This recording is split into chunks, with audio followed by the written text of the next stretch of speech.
Hi friends.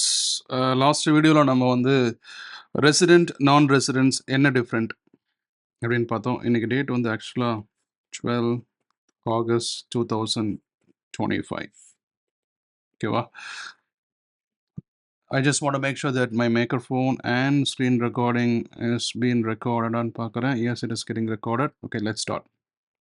சரி, ரெசிடெண்ட்டாக இருக்கணும் அப்படின்னு சொன்னால் என்ன கண்டிஷன்? ஃபஸ்ட்டு ரெண்டு கண்டிஷன். இது ஸ்டாண்டர்ட் கண்டிஷன். 180 டேஸ் இருக்கா, ஆர் 60 டேஸ் ப்ரீவியஸ் இயரில் ஸ்டே பண்ணியிருக்காரா இந்தியாவில்? Yes. Plus 365 days preceding previous 4 இயர்ஸில் அவர் ஸ்டே பண்ணியிருக்கோம். இது ரெண்டுத்தில் எது இருந்தாலும் ரெசிடென்ட். இது நம்ம ஆல்ரெடி பார்த்தது தான். Already we have discussed it. இது ரெண்டுத்தில் எது இல்லைனாலும் ஹி இஸ் அ நான் ரெசிடென்ஸ். ரெண்டு கண்டிஷனும் BC1 பேசிக் கண்டிஷன் 1 பேசிக் கண்டிஷன் 2 ரெண்டுமே சாட்டிஸ்ஃபை பண்ணலன்னு சொன்னால் he is a non resident. Okay. ரெண்டாவது, ஆர்டினரி ரெசிடெண்ட்டா இல்லை நாட் ஆர்டினரி ரெசிடெண்ட்டா? ஆர்டினரி ரெசிடென்ட்னா 730 டேஸ் லாஸ்ட் 7 இயர்ஸில். அது மட்டும் இல்லாமல் லாஸ்ட் 10 இயர்ஸில் அவர் வந்து 2 டைம்ஸ் ரெசிடெண்ட்டாக இருக்கணும். இது ரெண்டும் சாட்டிஸ்ஃபை ஆச்சுன்னா ஆர்டினரி, இது ரெண்டும் சாட்டிஸ்ஃபை ஆகலைன்னு சொன்னால் நாட் ஆர்டினரி. இது நம்ம ஆல்ரெடி பார்த்தது தான். இதில் எந்த மாற்றமும் இல்லை. சரியா? அடுத்தது, இப்போ இன்னைக்கு பார்க்க போகிறது வந்து பார்த்தீங்க அப்படின்னு இதை பேஸ் பண்ணி நம்ம சம்ஸ் எல்லாம் வந்து ஆல்ரெடி நம்ம பார்த்தாச்சு. ஸோ இதான் வந்து what we have covered in the last class. கரெக்டாக? ரெசிடென்ட்னா என்ன சார்? பேசிக் கண்டிஷன் ஒன்று சாட்டிஸ்ஃபை ஆகணும், அது 182 டேஸ். அப்படி இல்லைனா 60 டேஸ் இந்த last previous year, or 365 days இந்த last four preceding previous years. அப்படி இருந்தால் ரெசிடென்ட். நான் ரெசிடென்ட் அப்படின்னு சொன்னால் ரெண்டு கண்டிஷன் சாட்டிஸ்ஃபை நான் ரெசிடென்ட். ஆர்டினரியா நாட் ஆர்டினரி? ஆர்டினரி அப்படின்னு சொன்னால் 730 டேஸ் இந்த லாஸ்ட் 7 இயர்ஸ், 2 டைம்ஸ் ரெசிடென்ஸ் இந்த லாஸ்ட் 10 இயர்ஸ் இருந்தால் ordinary resident. Otherwise not ordinary resident. Ordinary ரெசிடென்ட்னா குளோபல் இன்கம் வந்து இஸ் டாக்ஸபிள் இன் இந்தியா. நீ உலகத்தில் ஃபாரின் இன்கம் எவ்வளோ சம்பாதிச்சாலும் அங்கே நீ டேக்ஸ் கட்டிருக்கனா அந்த டேக்ஸுக்கு ரிலீஃப் வாங்கிட்டு மீதி டேக்ஸை இங்கே கட்டணும். அங்கே டேக்ஸே கட்டலாம். டேக்ஸ் ஹெவனாக இருக்குது, டேக்ஸ் ஹெவனான டேக்ஸ் சொர்க்கமாக இருக்குது, துபாய் மாதிரி கண்ட்ரி அப்படின்னு சொன்னால் அங்கே கட்டாத காசை இங்கே கட்டணும். அவ்வளோதான் வித்தியாசம். சரியா? இதுவே நாட் ஆர்டினரினா நீங்கள் அங்கே டேக்ஸ் கட்டியிருந்தாலும் கட்டலனாலும் இங்கே நீ கட்ட தேவையில்லை. அது நாட் ஆர்டினரி சிட்டிசன். சரிங்களா? பட் ரெசிடெண்ட்டாக இருந்தால் கண்டிப்பாக டேக்ஸ் பே பண்ணி ஆகணும். நான் ரெசிடெண்ட்டாக இருந்தால் உங்களுக்கு டேக்ஸே கிடையாது. யார் நான் ரெசிடென்ட் இந்தியாவுக்கே வரல, 182 ஆர் லாஸ்ட் இயரில் 60 டேஸ், லாஸ்ட் 4 ப்ரிசீடிங் ப்ரீவியஸ் இயரில் 360 டேஸ், இந்த ரெண்டு கண்டிஷனும் சாட்டிஸ்ஃபை ஆகலை அப்படின்னு சொன்னால் you are a non resident, you are not suppose to pay tax in India. இது நம்ம ஆல்ரெடி பார்த்தாச்சு. பட் இந்த கிளாஸில் நம்ம என்ன பார்க்க போகிறோம் அப்படின்னா, ஸோ இப்போ இந்த ஸ்டூடெண்ட்ஸ் நீங்கள் கவனிச்சுட்டு இருக்கீங்க, maximum predominantly my viewership is in India. அப்போது நீங்கள் இந்த ஸ்டூடெண்ட்ஸ் நீங்கள் இந்தியாவில் இருக்கீங்கன்னு சொன்னால் கண்டிப்பாக லாஸ்ட்டு 180 டேஸ் இந்தியாவில் தான் இருந்தீங்களா? இந்தியாவில் தானே இருந்தீங்க. அப்போ நீங்கள் ரெசிடென்ட் தான். இல்லை சார் நான் இப்போ தான் வந்தேன் இந்தியாவுக்கே. அப்போது 60 டேஸாவது ஒரு 2 மாதமாவது இருந்திருப்பீங்களா? 180 டேஸ்னால் ஒரு 6 மாதம், 60 டேஸ்னால் ஒரு 2 மாதம். பட் 2 மாதம் 6 மாதம் சொல்லக்கூடாது. 182 டேஸ், 60 டேஸ் தான் கணக்கு. 181 இருந்தாலும் ரெசிடென்ட் இல்லை. அடுத்து 60 செக் பண்ண ஆரம்பிச்சிடும். 60யும் இல்லை அப்படின்னு சொன்னால் நான் ரெசிடென்ட்டு. ரைட்டாக? அது முக்கியமான விஷயம். பட் இந்த பேசிக் கண்டிஷன் 2 இது BC 1, இது BC 2. BC 1னா basic condition 2. This will not apply யாருக்கு அப்படின்றது தான் நம்ம செக் பண்ண போகிறோம். This will not apply for Indian citizen who went to foreign for the purpose of employment. அவங்களுக்கு இது செட் ஆகாது, இந்த கண்டிஷன் சாட்டிஸ்ஃபை ஆகாது. செக் பண்ணிடலாமா? இங்கே பாருங்கள், if both the additional conditions are satisfied is ordinary citizen or else okay, basic condition 2 does not apply for the Indian citizen who leaves India for the purpose of employment or one who works as a crew member of a Indian ship. அதாவது வெளிநாட்டுக்கு வேலைக்கு போயிருக்கான், ஃபாரினில் வேலை கிடச்சிருக்கு. Foreign என்ன, Singapore, America, துபாய்ன்னு சொல்லிட்டு வேலை கிடச்சிருக்கு. அந்த வேலைக்காக அவன் வெளியே போயிருக்கான் அப்படின்னு சொன்னால் அவனுக்கு இது செட் ஆகாது. ஓகேவா? பேசிக் கண்டிஷன் 1. இப்போ ஃபாரினுக்கு போயிருக்கான். ஃபாரின்னா என்னது? சிங்கப்பூர்னு வச்சுப்போமே. சிங்கப்பூரில் ஜாப் கிடச்சிருக்கு, ஜாபுக்கு போயிருக்காரு. அவருக்கு இந்த பேசிக் கண்டிஷன் 2 அப்ளை ஆகுமான்னு கேட்டா, அப்ளை ஆகாது. ஸ்ட்ரெயிட்டா அவர் என்ஆர் தான். என்ஆர்னாது நான் ரெசிடென்ஸ். அவர் 182 டேஸ் இந்தியாவுல இல்ல. அடுத்து 60 டேஸாவது அவருக்கு செக் பண்ணுமான்னு கேட்டா, அத செக்கே பண்ணக்கூடாது. ஏன்னா, he leaves India or he left India for the purpose of employment. So basic condition 2 is not applied and which means he is declared as for the assessment year 2026-27 he will be declared as basic NR, non-resident Indian. ஓகேவா? அந்த மாதிரியே பண்ணிக்கலாம். இப்போ ஒரு எக்ஸாம்பிளுக்கு ஒரு பெர்சனுக்கு சிங்கப்பூர்ல வேலை கிடைச்சிருக்கு. ரைட்டா? சிங்கப்பூர்ல வேலை கிடைச்சிருக்கு. எப்போ அது ஜாயினிங் டேட் அப்படின்னு சொன்னா, அவருக்கு 10th of October. 10th of October தான் ஜாயின் பண்ண போறாரு. சரிங்களா?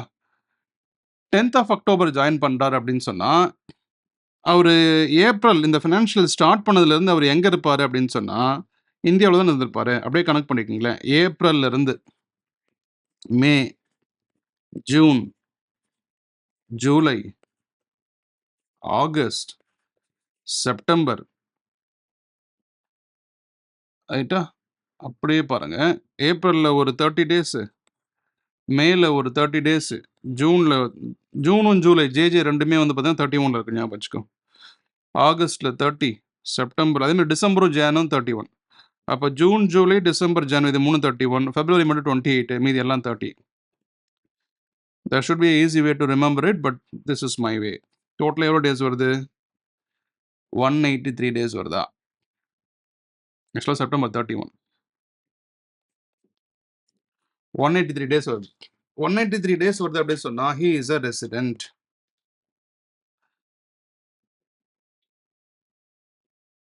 அக்டோபர் 10th தான் ஜாயினிங் டேட்டு. பட் அவர் என்ன பண்றாரு, முன்கூட்டியே அவர் போயிடுறாரு. எப்போ போயிடுறாரு?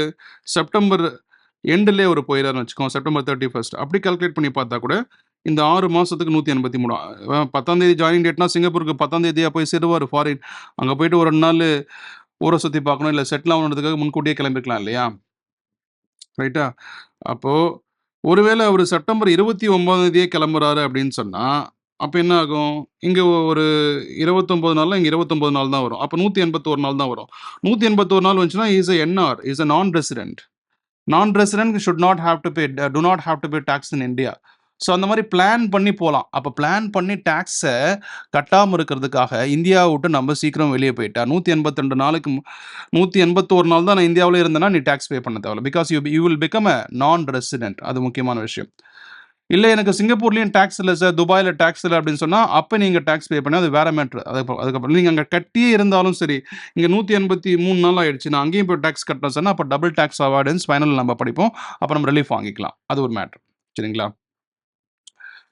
ஸோ இப்போ நம்ம சொல்ல வேண்டிய விஷயம் என்னன்னா, சார் இந்த பேசிக் கண்டிஷன் 182 நாள் வந்து எப்போ நம்ம செக் பண்ணணும் அப்படின்னு சொன்னால், சாரி இது எல்லாருக்குமே செக் பண்ணலாம். ஆனால் பேசிக் கண்டிஷன் 182 நாள் செக் பண்ணுறது வந்து எல்லாருக்குமே செக் பண்ணலாம். Whether he leaves for employment for the purpose of employment, ஃபாரினுக்கு போகிறாரு அப்படின்னாலும் பண்ணலாம். Who leaves India for the purpose of எம்ப்ளாய்மெண்ட்னாலும் பண்ணலாம். ஹூ இஸ் ஸ்டேயிங் இன் இந்தியானாலும் பண்ணலாம். யாருக்கு வேணும், ஃபாரின் நேஷனல் எல்லாருக்குமே பண்ணலாம் இந்த 180 டேஸ். ஆனால் இந்த பேசிக் கண்டிஷன் 2 மட்டும் Indian citizen who leaves India for the purpose of employment or one who works as a crew member of an Indian ship, இந்தியாவோட ஷிப்ல க்ரூ மெம்பராக ஒர்க் பண்ணுறாருன்னா அவருக்கு இந்த basic condition 2 does not apply. What is basic condition 2? 60 days and 365 days. சரியா? இதுதான் கப்பல். இது தண்ணி, தெரியுதா? தண்ணி என்ன கலரில் இருக்கும்? சீ ப்ளூ கலரில் இருக்கும். நம்மகிட்ட சீ ப்ளூ சூஸ் பண்ணாதான் வரும். ரைட்டா? கரெக்டாக அடித்தட்டு பண்ணி தண்ணி எட்ஜு வரைக்கும் இருக்குது தண்ணி. இதில் க்ரூ மெம்பர்ஸ்லாம் வேலை செய்கிறாங்க. க்ரூ மெம்பர்ஸ்லாம் யார்? கப்பலுக்கு கேப்டன் ஒருத்தர் இருப்பான்ல, கேப்டன் இருப்பான். நமக்கு தெரிஞ்சது கப்பலுக்கு கேப்டன் மட்டும்தான். வண்டிக்கு டிரைவர் ஒருத்தர் இருப்பான். இதான் ஸ்டேரிங்கு. இந்த ஸ்டேரிங்கை பிடிச்சி ஓட்டுறாரு இவர். ரைட்டா? ஸோ ஸ்டேரிங்கை பிடிச்சி ஓட்டுறாரு. இதான் கப்பல். ரைட்டா? இப்போ இதில் ஒரு இந்தியன் சிட்டிசன் என்ன பண்ணுறாரு, is works as a crew member. க்ரூனா ஒரு குரூப் ஆஃப் டீமு. அந்த க்ரூ மெம்பர் அந்த இந்தியன் ஷிப்ல வேலை செய்றாரு. அவருக்கும் இந்த பேசிக் கண்டிஷன் 2 வந்து ஒர்க் ஆகாது. அதாவது அவரு he will become a NR தான். 180 டேஸ் அவர் ஸ்டே பண்ணலனாலே அவர் நான் ரெசிடென்ட் தான். அவர் 60 நாள் ஸ்டே பண்ணியிருக்காரா? 365 நாள் கடைசி 4 வருஷத்துல ஸ்டே பண்ணியிருக்காரா? அப்படின்றதெல்லாம் நம்ம செக் பண்ணவே தேவையில்ல. நமக்கு தெரிஞ்ச நெறைய பேர் வந்து கப்பல்ல வேலை செய்றேன், ஷிப்ல வேலை செய்றேன்னு சொல்லுவாங்க. அவங்க 6 மாசம் பார்த்தீங்கன்னா, கடல்ல தான் இருப்பாங்க. ரைட்டா? 6 மாசம் கடல்ல தான் இருப்பாங்க. அப்ப 6 மாசம் கடல்ல இருந்தாங்க அப்படின்னு சொன்னா, அவங்க 6 மாசம் 180 நாள் கிட்டத்தட்ட 180 அப்ப 180 182 நாளைக்கு கம்மியா தான் இருப்பாங்க இந்தியாவுல. அப்ப they will become an NR. They don't have to pay tax in India. அதாவது எது சார் இப்போ அ ஏற்கனவே ஒரு ரூல்ஸ் நம்ம பார்த்துருக்கோம். போன கிளாஸ்ல 12 நாட்டிக்கல் மைல்ஸ் கேள்விப்பட்டிருப்பீங்க. நம்ம இந்தியன் பார்டர்லேருந்து இந்தியன் கோஸ்டல்ல இருந்து 12 நாட்டிக்கல் மைல்ஸ்ல வந்து நீங்க வெளிய இருக்கீங்கன்னு சொன்னாலே that will become a what? International waters ஆயிடும்.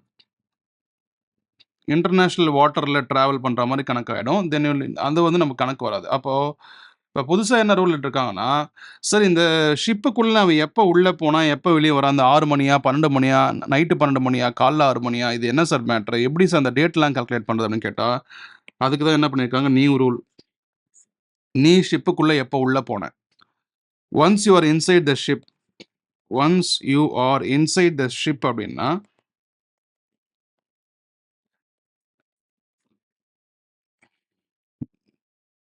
அது ஜாயினிங் டேட்.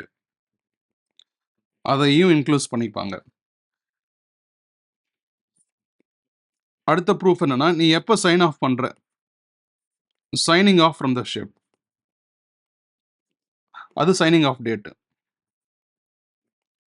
ரைட்டா? ஸோ நீ எப்ப இந்தியாக்குள்ள வந்த அப்படின்றது சைன் ஆஃப் பண்றது. எப்ப இந்தியா விட்டு வெளிய போன அப்படின்றது ஜாயினிங் டேட். ஸோ இந்த சர்டிஃபிகேட்டுக்கு பேர் வந்து பார்த்தீங்கன்னா, continuous discharge certificate. Continuous discharge certificate. இந்த சர்டிஃபிகேட்ட பேஸ் பண்ணி தான் உங்களுக்கு நீங்க அசஸிங் ஆஃபீசர்ட்ட இத ஷோ பண்ணீங்க அப்படின்னு சொன்னா, நீங்க ரெசிடென்ட்டா, நான் ரெசிடென்ட்டா அப்படின்னு கன்ஃபார்ம் பண்ணி அவரு போட்டுருவாரு. ஸோ நீங்க ஷிப்ல க்ரூ மெம்பரா இருக்கீங்கன்னு சொன்னா, basic condition 2 does not apply. If you don't stay in India for not more than 182 டேஸ்னா, you will become a non resident for sure. Basic condition 2 will not apply for you. Okay. Both joining date and signing off date we should submit to the assessing officer. ஓகேவா? இப்போ ஒரு some பார்க்கலாமா? இது முக்கியமான விஷயம். இப்போ sum number 6 எடுத்துப்போம்.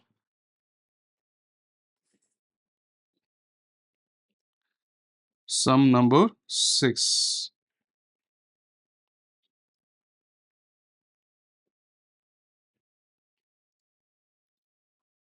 Sum number 6 என்ன 6 என்ன சொல்றாங்க அப்படின்னா, Mister R an Indian citizen left India for the first time 28/9/2025. 28/9 எங்க போறாரு? For employment. ஒரு இந்தியன் சிட்டிசன் வேலைக்காக ஜெர்மனி போறார். இந்தியன் சிட்டிசன் வேலைக்காக ஜெர்மனி போறார். இந்தியன் சிட்டிசன் வேலைக்காக ஜெர்மனி போறார்.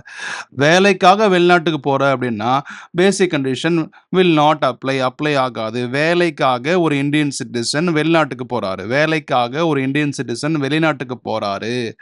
Indian citizen who leaves India for the purpose of employment, basic condition 2 will not apply. What is basic condition 2? 60 days in the previous year or 365 days in the 4 preceding previous year.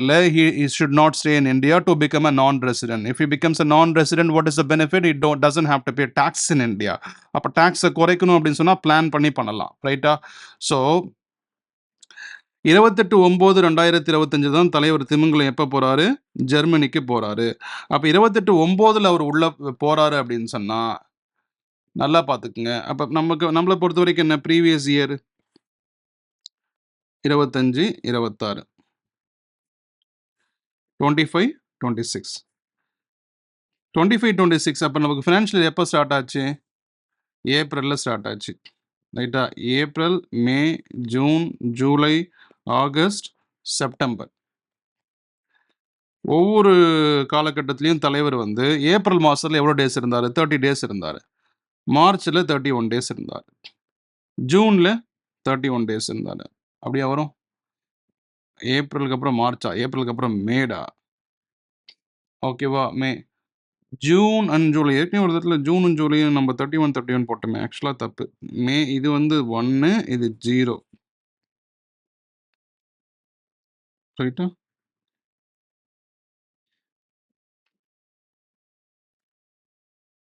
இல்லை, something has mistaken. John, Feb, March, April, May, June. John, Feb, March, April, May, June, July, August. August 31. அதாவது தான் 1, 1, 1 இங்கே 3 வந்திருக்கு. Super. அப்போது ஜூலையும் ஆகஸ்ட்டும் தான் வந்து 31, 31. April, sorry, நான் வந்து அந்த கட்டவரில் அப்படியே வச்சு பார்க்குறேன். 1, ஜனவரி, பிப்ரவரி, March, April, May, June, July, August. ஆமாம், ஜூலையும் ஆகஸ்ட்டும் 31 வரும். அதே மாதிரி டிசம்பரும், ஜானும், August, September, October, November, December. அதே மாதிரி டிசம்பரும், ஜானும், இது 4 மாதமும் உங்களுக்கு 31, 31, 31, 31. ஃபெப் மட்டும் 28 வருது, ஞாபகம் வச்சுக்கணும். ஓகேவா? அப்போ இங்கே இது வந்து 30, 31, இதுவும் 31, ஜூலை, ஆகஸ்ட் 31. செப்டம்பரில் எப்போ தலைவர் போகிறாரு? 28 போகிறாரு. அப்போ இதை ஆட் பண்ணிங்கன்னு சொன்னால் 8, 2, 10, 11, 1 மீதி 1, 1, 2, 3, 3, 3, 6, 3, 9, 3, 12, 3, 15, 15, 3, 18, 181 டேஸ் வருது. அப்போ 181 டேஸ் தான் வந்து இருக்கார். அப்போ 28/9/2025 நீங்கள் பார்த்தாலே ஞாபகம் வந்து 181 டேஸ். 181 டேஸ்னா பேசிக் கண்டிஷன் 1 நாட் சாட்டிஸ்ஃபைடு. அப்போ பேசிக் கண்டிஷன் 2 அப்ளையே ஆகாது. ஏன் அப்படின்னா he is an Indian citizen who lives India for the purpose of employment. Basic condition 2 அவருக்கு சூட்டே ஆகாது, அப்ளை பண்ணியே பார்க்கக்கூடாது. அப்போ he becomes NR. NRனா நான் ரெசிடென்ட். நான் ரெசிடென்ட் அப்படின்னு சொன்னா அவர் டேக்ஸ் பே பண்ண வேண்டிய அவசியம் இல்லை. ரைட்டா? இப்போ நம்ம ஊர்ல நிறைய பேர் அப்பா அம்மா இங்கே இருப்பாங்க. பையன் வந்து அமெரிக்காவில் வேலை கிடைச்சி அமெரிக்காவுக்கு போயிருப்பான். பசங்கள்லாம் இருப்பாங்க. ரைட்டா? பையனுக்கு ஒரு பொண்ணோ ஒரு பையனோ பிறந்திருக்குன்னு சொன்னால் அந்த பையனை பார்த்துக்கிறதுக்கு அவங்க அப்பா அம்மையே வந்து அமெரிக்காவுக்கு வாங்க, நம்ம பேர பசங்க உங்கள் பேர பசங்களை பார்த்துக்குங்கன்னு கூப்பிட்டுருவாங்க. இப்போ அவங்களுக்குலாம் இந்த பேசிக் கண்டிஷன் 2 அப்ளை ஆகுமா, அப்ளை ஆகாதா? உங்களை தான் பாஸ் கேட்குறேன். பையனுக்கு அமெரிக்காவில் வேலை, ரைட்டா? சன் யூஎஸ்லேயே வேலை செய்கிறான். இவங்களை பெற்றவங்க பேரண்ட்ஸ் எங்கே இருக்காங்க? இந்தியாவில் இருக்காங்க. இப்போ இந்த பையனுக்கு பையன் பிறந்திருக்கான், இல்லை பொண்ணு பிறந்திருக்கு, டாட்டர். இவங்கள பார்க்கறதுக்கு இவங்களும் யூஎஸ்ஏ போகிறாங்க. இப்போ இந்த பேரண்ட்ஸுக்கு பேசிக் கண்டிஷன் 2 அப்ளை ஆகுமோ, அப்ளை ஆகாதான்னு கேட்டால் அப்ளை ஆகாது. ஏன்னா அவங்க லீஷர் ட்ரிப்புக்கு போகிற மாதிரி கணக்காயிடுது. They did not leave India or they do not leave India for the purpose of employment. ஓஹோ, அவங்க பேர பசங்களை பார்த்துக்கிறது ஒரு வேலை நினைக்கிறீங்களா? அப்படிலாம் கிடையாது. அது வந்து உங்கள் சொந்த பிரச்சனை, ரைட்டா? அப்போ லீஷர் ட்ரிப்புக்கு போனால் பேசிக் கண்டிஷன் 2 வில் ஸ்டில் அப்ளை. அவங்களுக்கு அவங்க என்ஆர், அவங்க வந்து ரெசிடெண்ட்டாக தான் இருப்பாங்க, டேக்ஸ் பே பண்ணி தான் ஆகணும், ரைட்டா?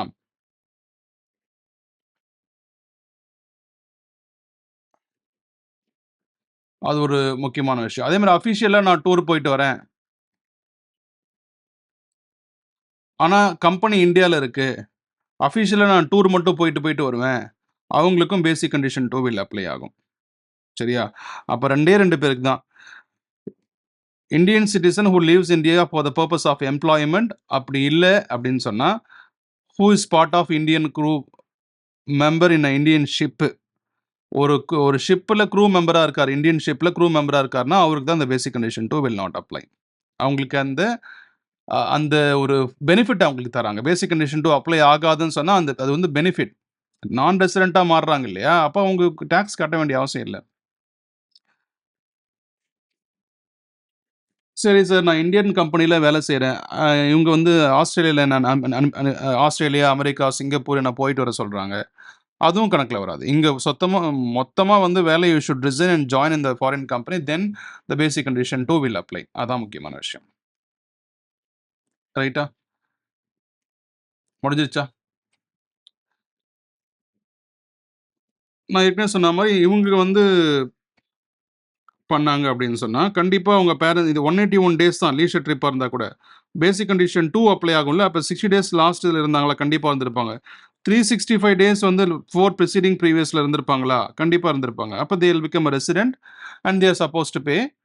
அது மட்டும் இல்ல, ஆர்டினரி ரெசிடென்ட்டாவும் இருப்பாங்க. எப்படி? லாஸ்ட் 7 இயர்ஸ்ல 730 டேஸ் ஸ்டே பண்ணியிருப்பாங்க. லாஸ்ட் 10 இயர்ஸ்ல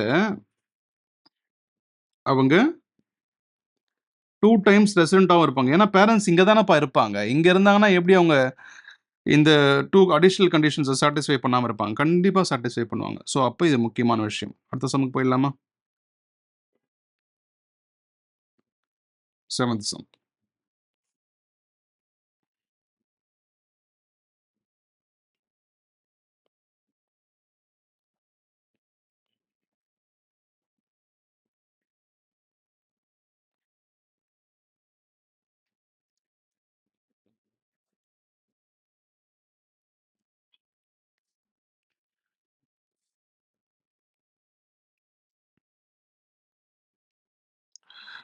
Mr. X, an Indian citizen and a member of a crew of a Singapore-bound Indian ship. Ship என்னது? இந்தியன் ஷிப் தான். சிங்கப்பூர் பவுண்டுனா சிங்கப்பூர்ல கட்டி வச்சுட்டாங்களா அப்படின்லாம் அர்த்தம் கிடையாது. சிங்கப்பூர் போற இந்தியன் ஷிப். இந்தியாவிலேருந்து கிளம்புற கப்பல், இந்தியா கப்பல். ஆனால் சிங்கப்பூருக்கு போயிட்டு திரும்பி இந்தியாவுக்கு தான் வந்தோம். அப்போ இந்தியன் கப்பல், அது முக்கியமான வார்த்தை. ஃபாரின் கப்பலில் வேலை செய்கிறாருலாம் அது கணக்கு வராது. அவர் ஃபாரின் நேஷனலாகவே இருப்பார். இந்தியன் ஷிப்பில் அப்படின்ற வார்த்தை ரொம்ப முக்கியம். Singapore bound Indian ship. Singapore bound Indian ship அப்படின்னு சொன்னா ஃபாரினுக்கு போற இந்தியன் ஷிப் தான் அது. அப்ப இந்த the Indian citizen who works as a crew member in Indian ship வந்து basic condition 2 does not apply. அதை பத்தி பேச வராங்க. Engaged in a carrying of passengers in international traffic departing from Chennai port.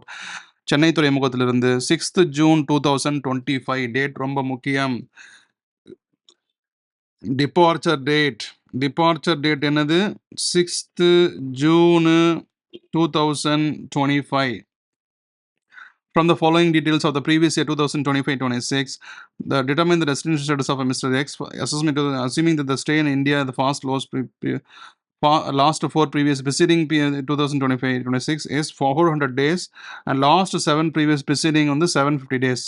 Additional conditional satisfy ஆகுது அப்படின்னு சொல்லிட்டாங்க. ஓகேவா? Departure ஆகுறது 6th June அப்படின்னு சொல்லிட்டாங்க. ரைட்டா? இன்னும் வேறு ஏதாவது டேட் கொடுத்துருக்காங்களா பாருங்க. சைனிங் ஆஃப் டேட் கொடுக்கணுமே. இதோ இங்கே கொடுத்துருக்காங்க பாருங்க. Date enter into the continuous discharge certificate date respect of the joining the ship by Mister X வந்து 6th June. Date enter into the continuous discharge certificate in respect of the signing off the ship by Mister X வந்து 9th December 9/12/2025. இந்த 2 date தான் ரொம்ப முக்கியம். Date முக்கியம், அவர் crew மெம்பராக Indian ஷிப்பில் வேலை செய்கிறான்றது முக்கியம். இதுதான்ப்பா நமக்கு தேவை. அது மட்டும் இல்லாமல் இந்த வந்து ஆர்டினரியா நாட் ஆர்டினரி அதை செக் பண்ணுறதுக்கு இதை கொடுத்துருக்காங்க. இந்த 4 ப்ரீவியஸ் இயர் 365 டேஸ்ன்றது இவருக்கு அப்ளை ஆகாது. ஏன்னா க்ரூ மெம்பர் இருந்தாலும் நம்ம கன்ஃபியூஸ் பண்ண கொடுத்துருக்காங்க. பேசிக் கண்டிஷன் 2க்காக இதை கொடுத்துருக்காங்க. இது ஆர்டினரியா நாட் ஆர்டினரியான்னு செக் பண்ணுறதுக்காக இதை கொடுத்துருக்காங்க. ஓகேவா? லாஸ்ட் கிளாஸ்லேயே நம்ம வந்து ஸ்பெஷல் ஸ்டேட்டஸ் பார்த்துருக்கோம். ரெசிடென்ஷியல் ஸ்டேட்டஸ் ஒரு சூப்பராக ஒரு வீடியோ போட்டிருக்கோம் 1 hour 15 minutes. அதை பார்த்தீங்கன்னா உங்களுக்கு இன்னும் விளக்கமாக புரியும். மறுபடியும் எக்ஸ்பிளைன் பண்ணால் இந்த வீடியோ ஏற்கனவே லென்த்தியாக போக போது இன்னும் பெருசாக லென்த்தியாக போயிடும். ஓகேவா? ஞாபகம் வச்சுக்கோங்க. Okay, shall we start solution? Okay, முதல்ல ஒரு வருஷத்துக்கு எத்தனை நாள் அப்படின்னு பார்க்குறோம். 365 டேஸ். ஒரு வருஷத்துக்கு 365 டேஸ். இதில் ஏதாவது டவுட் இருக்கா? சரி, தலைவர் எப்போ கிளம்புனாரு? 6/6/2025 கிளம்பினார். அப்போ 6th கிளம்பினார்னா 6ஆம் தேதி கிளம்பியிருக்கான். அப்போ 6ஆம் தேதி அவன் வந்து இந்தியாவில் இல்லை. 5ஆம் தேதி வரைக்கும் இந்தியாவில் இருக்கான். அப்போ இது என்ன மாதம்? ஜூன் மாதம். 6ஆம் மாதம் ஜூன் மாதம். அப்போ ஜூன் மாதத்தில் 5 நாள் இருந்திருக்கான். ஏன்னா 6ஆம் தேதி கிளம்புனா அப்போ 5 நாள் இங்கே இருந்திருக்கான். அப்போ ஜூன் மாதம் இங்கே இருந்திருக்கான்னா ஜூன் மாதம் வரைக்கும் அவன் இங்கே இருக்கான். ரைட்டா? எத்தனை நாள் அவன் வெளியே போயிருக்கான் அப்படின்றது நம்ம டோட்டலாக அவன் ஷிப்பில் எத்தனை நாள் இருந்திருக்கான் நம்ம பார்ப்போமா? அதை பார்த்துட்டு இந்த 365 டேஸில் கழிச்சிட்டா மீதி அவன் இந்தியாவில் எவ்வளோ நாள் இருக்கான்னு நம்ம செக் பண்ணிக்கலாம். இப்போ ஃபாரின் வாட்டரில், இதுக்கு பேர் என்னது? ஃபாரின் இன்டர்நேஷ்னல் வாட்டரில் எவ்வளோ நாள் இருந்திருக்கான்னு பார்க்கறதுக்கு 5ஆம் தேதியிலிருந்து தலைவர் எப்போ வெளியே வராரு? 9ஆம் தேதி டிசம்பர் மாதம் வரைக்கும். அப்போ June, July, August, September, October, November, December ஜூலையில் 31, செப்டம்பரில் ஆகஸ்டில் 31, ஜூலையும் ஆகஸ்ட்டும் 31 வரும், டிசம்பர் 31 வரும், இது 30, அக்டோபர் 31, கரெக்டா, நவம்பர் 30, இதெல்லாத்தையும் ஆட் பண்ணுங்க, 4 1 வருது, 1 2 3 4, இதில் ஒரு 5 days, சாரி ஜூன் 5, ஓகே, இது நம்ம வந்து 5 கால்குலேட் 6ஆம் தேதி வரைக்கும் இந்தியாவில் இருந்திருக்காரு. அப்போ அடுத்த 25 நாள் அவர் ஃபாரின் வாட்டரில் போயிருப்பார். நம்ம 6ஆம் தேதியிலேருந்து அடுத்தது 30ஆம் தேதி வரைக்கும் 30 - 5 25ன்னு போடணும். ஞாபகம் வச்சுக்கோ. எத்தனை நாள் ஒரு ஃபாரின் வாட்டரில் இருந்திருக்காரு, அடுத்தது 365 டேஸ் வந்து கழிச்சா தான் நமக்கு கிடைக்கும். அப்படி கணக்கு பண்ணி பார்த்தா டோட்டலாக 187 டேஸ் வருது.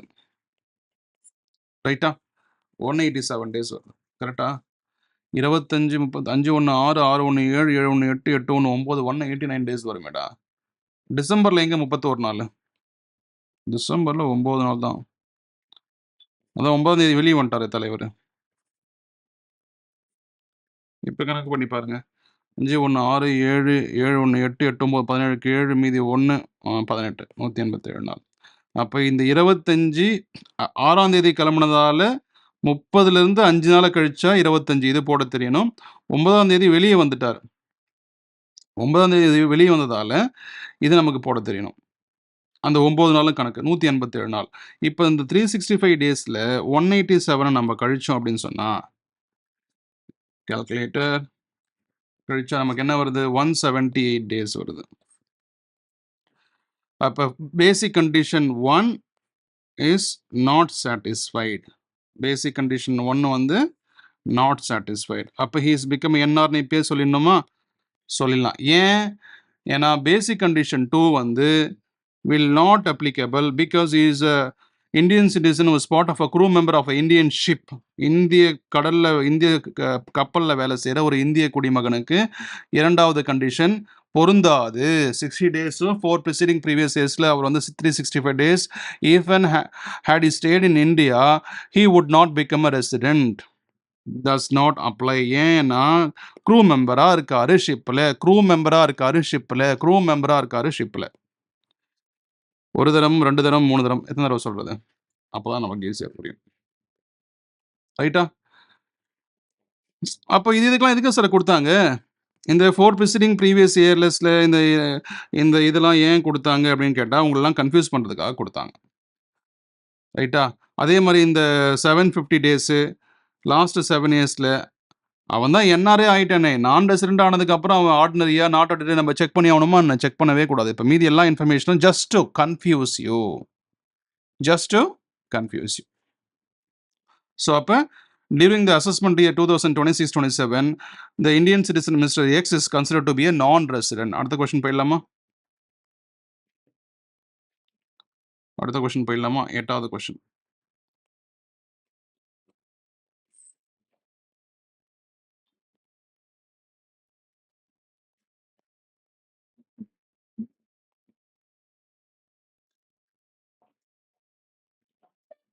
நான் இங்கே தான் உட்காருவேன்னு சொல்லி ரைட்டா? அடுத்த கொஸ்டின். மிஸ்டர் டி அதானே? Mr. D. So during the last 4 years preceding the financial year 2025-26,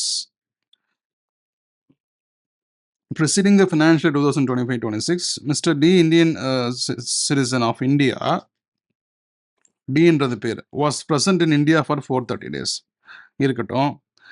During last 7 years preceding previous 2025-26, he was present in India for 830 days. சரி. Mr. D is a member of a crew of a Dubai-bound Indian ship. துபாய்க்கு போயிட்டு வருது. Okay. Carrying passengers in the international waters, which left Kochi port in Kerala 12th August 2025. Following details made available to you for the previous year 2025-26. 12th August 2025 போறாரு, 21 first 2026 வெளியில் வராது. ஓகேவா? இப்போ நம்ம number of days is in foreign water நம்ம already தெரியும். 1 year. இதான் நம்ம ஃபர்ஸ்ட் எழுத வேண்டிய சொல்யூஷன். எழுதுவோம். சொல்யூஷன் அப்படியே க்ரீனில் எழுதிப்போம். 1 yearல எவ்வளோப்பா? 365 டேஸ். எத்தனை நாள் தம்பி வெளியில் இருந்தார்? 12th ஆகஸ்ட்டுக்கு வெளியே போனார். அப்போ 12th ஆகஸ்ட்டில் எத்தனை நாள்? ஆகஸ்ட்டில் 31 மைனஸ் 11 20 டேஸா? 20 டேஸ். ஆகஸ்ட்டுக்கு அப்புறம் September, October, November, December, January. ஜான்வரியில எத்தனை 20 டேஸ் 21ஆம் தேதி வெளியே வந்துட்டார். அப்போ 21ஆம் தேதி வரைக்கும் தான் நம்ம போடணும். இந்த 4 மாதம் முழுசாக இருந்தார். ஆகஸ்ட் 31 இது 30, 31, 30, 31 ஆட் பண்ணி பார்த்தா உங்களுக்கு 1, 2, 3, 3 163 டேஸ் வருது. 163 டேஸ் அப்படின்னா 365 மைனஸ் 163 365 மைனஸ் 163 173. எப்படா 173 வரும்?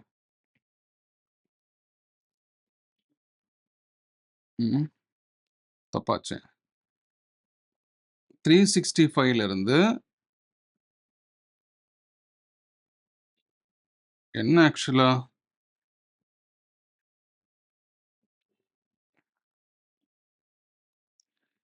என்ன டேட்டா வேறு ஏதாவது கொடுத்துருக்காங்களா? He had gone out of India to Singapore and Malaysia to on a private tour of continuous period of 29 days. ஓஹோஹோ, தலைவர் 365 டேஸ்ல ஆல்ரெடி ஒரு 29 நாள் எங்கேயோ வெளியே போயிட்டு வந்திருக்காரு. அப்போ அந்த 29 நாள் ஃபர்ஸ்ட் கழிக்கணும். 29 நாளை கழிச்சு வருஷத்துக்கு 365 நாள் முழுசாக போட்டக்கூடாது. அப்போ 29 கழிச்சா 15ல் 9 போச்சு அப்படின்னு சொன்னால் ஒரு 6 336. இவனுக்கு 336 நாள் தான் அந்த வருஷத்தில் அவன் இந்தியாவில் இருந்திருக்கான். ரைட். ஆல்ரெடி அவர் சிங்கப்பூர் டூருக்கு அது வந்து கணக்கில் வராது. சிங்கப்பூருக்கும் மலேசியாவுக்கும் வெளியே போயிட்டு வந்திருக்காரு. அதுக்கப்புறம் இந்த 163 கழிக்கணும். அதை கழிச்சாதான் 173 டேஸ். ஓகே. அப்போ கொஸ்டினை நீ ஃபுல்லாக படிக்கல. கொஸ்டினை ஃபுல்லாக படிச்சிருந்தா ஈஸியாக நீ சொல்லியிருப்பேன். ஸோ அப்போ இந்தியாவில் இந்தியன் ஷிப்பில் இருந்தது 163 டேஸ் தான். அப்போ டோட்டலாக 173 டேஸ் தான் அவர் இந்தியாவில் இருந்திருக்க மாதிரி கணக்கு, which is less than 182 days. அப்போ பேசிக் கண்டிஷன் 1 நாட் சாட்டிஸ்ஃபைட்.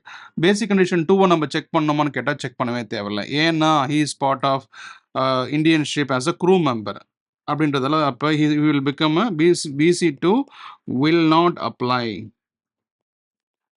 அப்போ for the assessment year 2025 and 26 and 27 நம்ம எக்ஸாமை பொறுத்த வரைக்கும் he is, அதாவது Mister D is non resident. Basic condition does not apply for an Indian citizen of a person who lives in India for the purpose of employment or one who works as a crew member in an Indian ship. இப்போ அடுத்த பேசிக் condition போயிடலாமா? அடுத்த பேசிக் condition என்ன? Basic condition 2 இன்னும் ஒருத்தருக்கு யாருக்கு அப்படி இந்த சில எக்ஸம்ஷன் நம்ம பார்த்துட்டு இருக்கோம். இப்போ சரியா, சில எக்ஸம்ஷன்ஸை நம்ம பார்த்துட்டு இருக்கோம். அதில் ரெசிடென்ஷியல் ஸ்டேட்டஸ் இன்னொரு எக்ஸம்ஷன். ஆனால் பேசிக் கண்டிஷன் 2 இன்னும் ஒருத்தருக்கு அப்ளை ஆகாது. யாருக்கு அப்ளை ஆகாது அப்படின்னு சொன்னால் பேசிக் condition 2 does not apply for Indian citizen or a person of Indian origin who comes to India for the purpose of a visit. சும்மா வந்து போறாருப்பா அவரு. இந்தியன் ஆரிஜின்ல இருக்காரு அவரு. இந்தியன் ஆரிஜின்னா என்னன்றது நம்ம இப்போ தெளிவாக பார்க்க போறோம். இப்போ அதாவது அந்த பேசிக் கண்டிஷன் 2 இவருக்கு அப்ளை ஆகாது. யாருக்கு அப்ளை ஆகாது? does not apply for an Indian citizen or a person of a Indian origin who comes to India for the purpose of visit. சும்மா வந்து பார்த்துட்டு போகிறாங்க. இப்போ வேலை கிடைச்சி அங்கே ஒரு 30 வருஷம் 40 வருஷம் போய் அமெரிக்காலேயோ சிங்கப்பூர்லேயோ துபாயிலையோ மலேசியாவிலோ ஜெர்மனியில் போயிட்டு உங்கள் பசங்க செட்டில் ஆகிட்டாங்க. சும்மா வந்து அப்பா அம்மா வயசானவங்க வயசான தாத்தாக்கெல்லாம் வந்து பார்த்துட்டு போகிறாங்க. சொந்தக்காரங்களை வந்து பார்த்துட்டு போகிறாங்க. அப்படி பார்க்க வரவங்க அவங்களுக்கு அவங்க ரெசிடெண்ட்டா நான் ரெசிடெண்டா, அவங்க டேக்ஸ் இந்தியாவில் பே பண்ணணுமா பே பண்ணக்கூடாது. அவங்களுக்கு பேசிக் கண்டிஷன் 2 கண்டிப்பாக 182 டேஸ் வரமாட்டாங்க. ரைட்டா? 182 டேஸ் 6 மாதம்லாம் வந்து தங்கி பார்க்கலன்னு வச்சுப்போமே, இது அவங்களுக்கு செட் ஆகலை. இல்லை ஒரு 60 டேஸ் வந்து ஸ்டே பண்ணிட்டாங்க, அவங்களுக்கு இந்த பேசிக் கண்டிஷன் செக் பண்ணி பார்க்கணும். ஒரு 2 மாதம் கூட வந்து சொந்தக்காரில் பார்க்கக்கூடாதா அப்படின்னு அவங்க கேள்வி கேட்டதால் அவங்களுக்கும் இது தேவையில்லை, அவங்க என்ஆர்னே சொல்லிக்கலாம் அப்படின்னு சொல்லிட்டாங்க. ஸோ அப்போ இந்த 60 டேஸ் கண்டிஷனும் இந்த பேசிக் கண்டிஷன் 2வும் will not apply for the Indian citizen or a person of Indian origin who comes to India for the purpose of a visit, relatives, parents, grandparents, சொந்தக்காரங்க, அங்கிள், தாத்தா, ஆயா, சித்தி, மாமா யாரை பார்க்க வந்தாலும் சரி. For the purpose of a visit அப்படின்னு சொன்னால் the basic condition two will not apply. Indian citizen who settled in USA or a purpose of an Indian origin. Sir இந்த இந்தியன் ஆரிஜின் அப்படின்னா என்ன? ஸோ அதுக்கு முன்னாடி ஒரு சிம்பிள் எக்ஸாம்பிள் பார்த்துப்போம். ஒரு 45 டேஸ் ஒரு 1.5 மாதம் வந்து இந்தியாவில் தங்கி எல்லாத்தையும் பார்த்துட்டு போகிறாங்க அப்படின்னு சொன்னால் கூட அவங்களுக்கு இது அப்ளை ஆகாது. ஓகேவா? இதை நம்ம பார்த்துட்டோம். So now comes other question. Who is the person of Indian origin இந்தியாவில் ஆரிஜின் இருக்கு அவங்களுக்கு, வழித்தோன்றல்கள் இருக்கு அவங்களுக்கு அப்படின்னா இது ஆரிஜினானது வழித்தோன்றல். இது எனக்கு தெரிஞ்ச இங்கிலீஷு. வழித்தோன்றல் அதாவது அவங்கள இப்போ அவங்கள வந்து இந்தியன் ஆரிஜின் அப்படின்னா ஃபார் எக்ஸாம்பிள்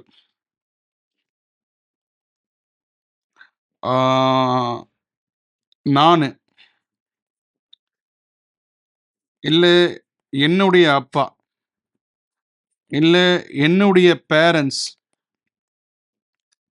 இல்லை என்னுடைய என்னோட ஒய்ஃபோட பேரண்ட்ஸ், ரைட்டா, அவங்களுடைய கிராண்ட் பேரண்ட்ஸ், இந்த மாதிரி யாராவது அன்டிவைடட் இந்தியாவில் பிறந்திருந்தாங்க அப்படின்னு சொன்னால் a person is deemed to be an Indian origin if he or either of his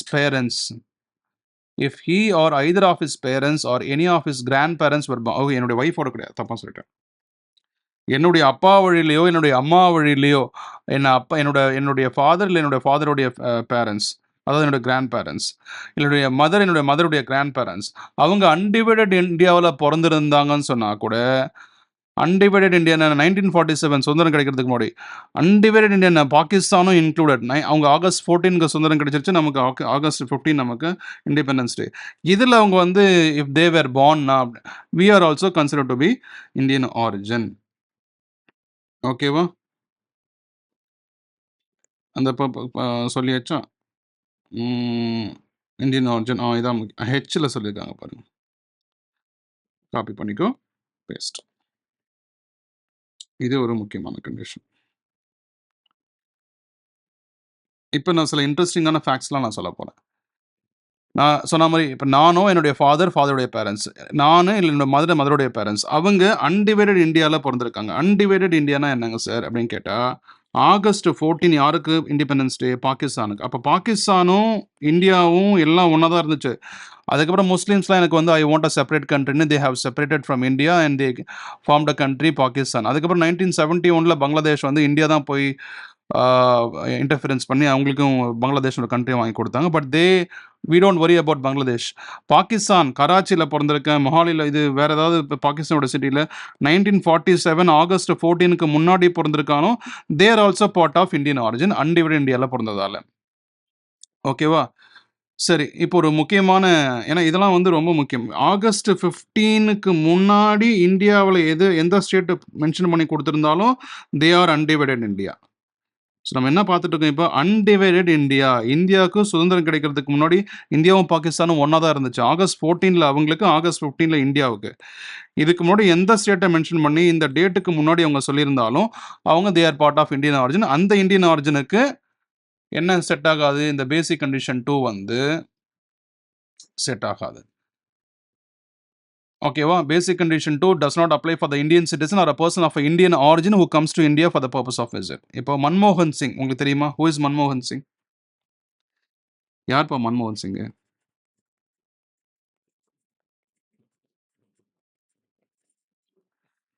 prime மினிஸ்டரா இருந்திருக்காரு. அதுக்கு முன்னாடி ஆர்பிஐ கவர்னரா இருந்தாரு. அதுக்கு முன்னாடி அவர் 30 வருஷம் எக்கனாமிக்ஸ் டீச்சரா இருந்தாரு. Economics is a great economist. He has bring greatest revolution to the Indian country.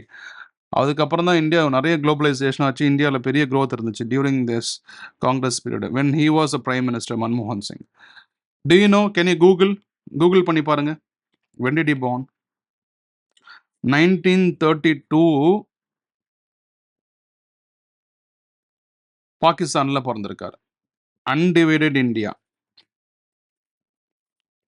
அதுக்கப்புறம் அவர் இந்தியாவுக்கு வந்துட்டார். ஐ மீன் இப்போ கரண்ட் இந்தியாவில் இருக்கார். ஸோ அப்போ அவருக்கு அவருடைய வழித்தோன்றர்கள் யார் இருந்தாலும் அவங்க எல்லாம் இந்தியன் ஆரிஜின் தான். ஸோ அவங்களுடைய சன்ஸ் இருக்காங்க. So his sons can claim that they are Indian origin. Indian origin அவங்க சொல்லிக்கலாம். அப்போ அவங்களுக்கு பேசிக் கண்டிஷன் அவங்க 60 days இல்லை, அந்த 60 டேஸ் இருந்தாலுமே அவங்க வந்து என்ஆர் தான் அவங்க டாக்ஸ் பே பண்ண தேவையில்ல. இன்னொரு முக்கியமான விஷயம். எல்கே அத்வானி தெரியுமா? Who is LK Advani? BJP. ஏன்னா அடல் பிஹாரி வாஜ்பாயும் எல்கே அத்வானி தான். LK Advani is still alive. அவர் எப்போ பிறந்தார் தெரியுமா? 1927ல பிறந்திருக்கார். 2027 வந்துச்சுன்னு சொன்னா ஹி இஸ் கம்ப்ளீட்டிங் 100 இயர்ஸ். ஓகேவா? ஹி இஸ் ஆல்சோ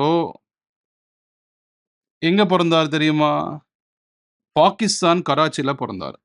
ஆனா பாகிஸ்தான் கராச்சியில எப்போ பிறந்திருக்காரு? 1927. அப்ப 1947க்கு முன்னாடி ஆகஸ்ட் 14க்கு முன்னாடி பிறந்திருந்தாரு. ஆகஸ்ட் 14 முன்னாடி பிறந்ததால, அவர் பாகிஸ்தான்லயே பிறந்திருந்தாலும் அது எங்க தான் இருக்கு அப்போ?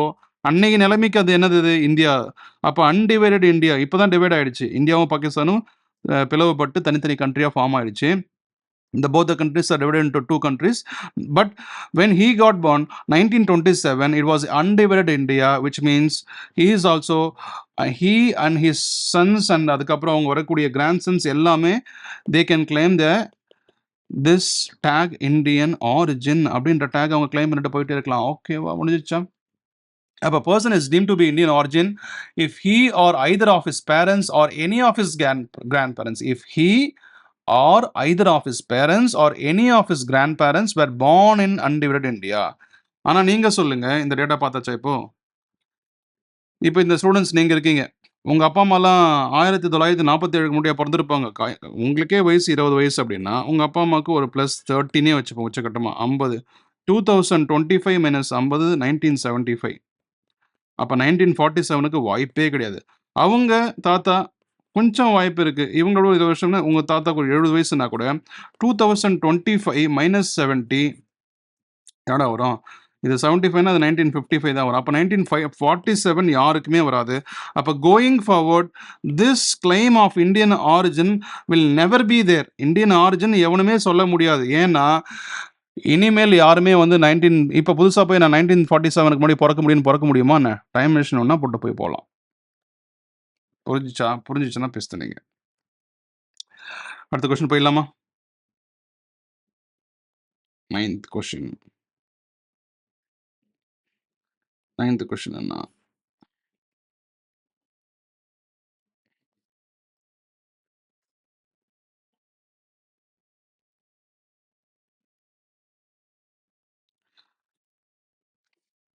Mister G was born in லாகூர் 1946. 1946ல பிறந்திருக்காரு. ஞாபகம் வச்சுக்கோங்க. 1947க்கு முன்னாடி. அப்ப வாய்ப்பு இருக்கு. லாகூர்னா என்னது? அது பாகிஸ்தான் தான். ஆனா அன்டிவைடட் இந்தியா ஞாபகம் வச்சுக்கோ. இது 1947 லாகூர் இஸ் அன்டிவைடட் இந்தியா. அது முதல்ல சொல்ல தெரியணும். 1947 லாகூர் அப்படின்னா இட் இஸ் அன்டிவைடட் இந்தியா. அது முதல்ல நமக்கு சொல்ல தெரியணும். முக்கியமான விஷயம். ஓகேவா?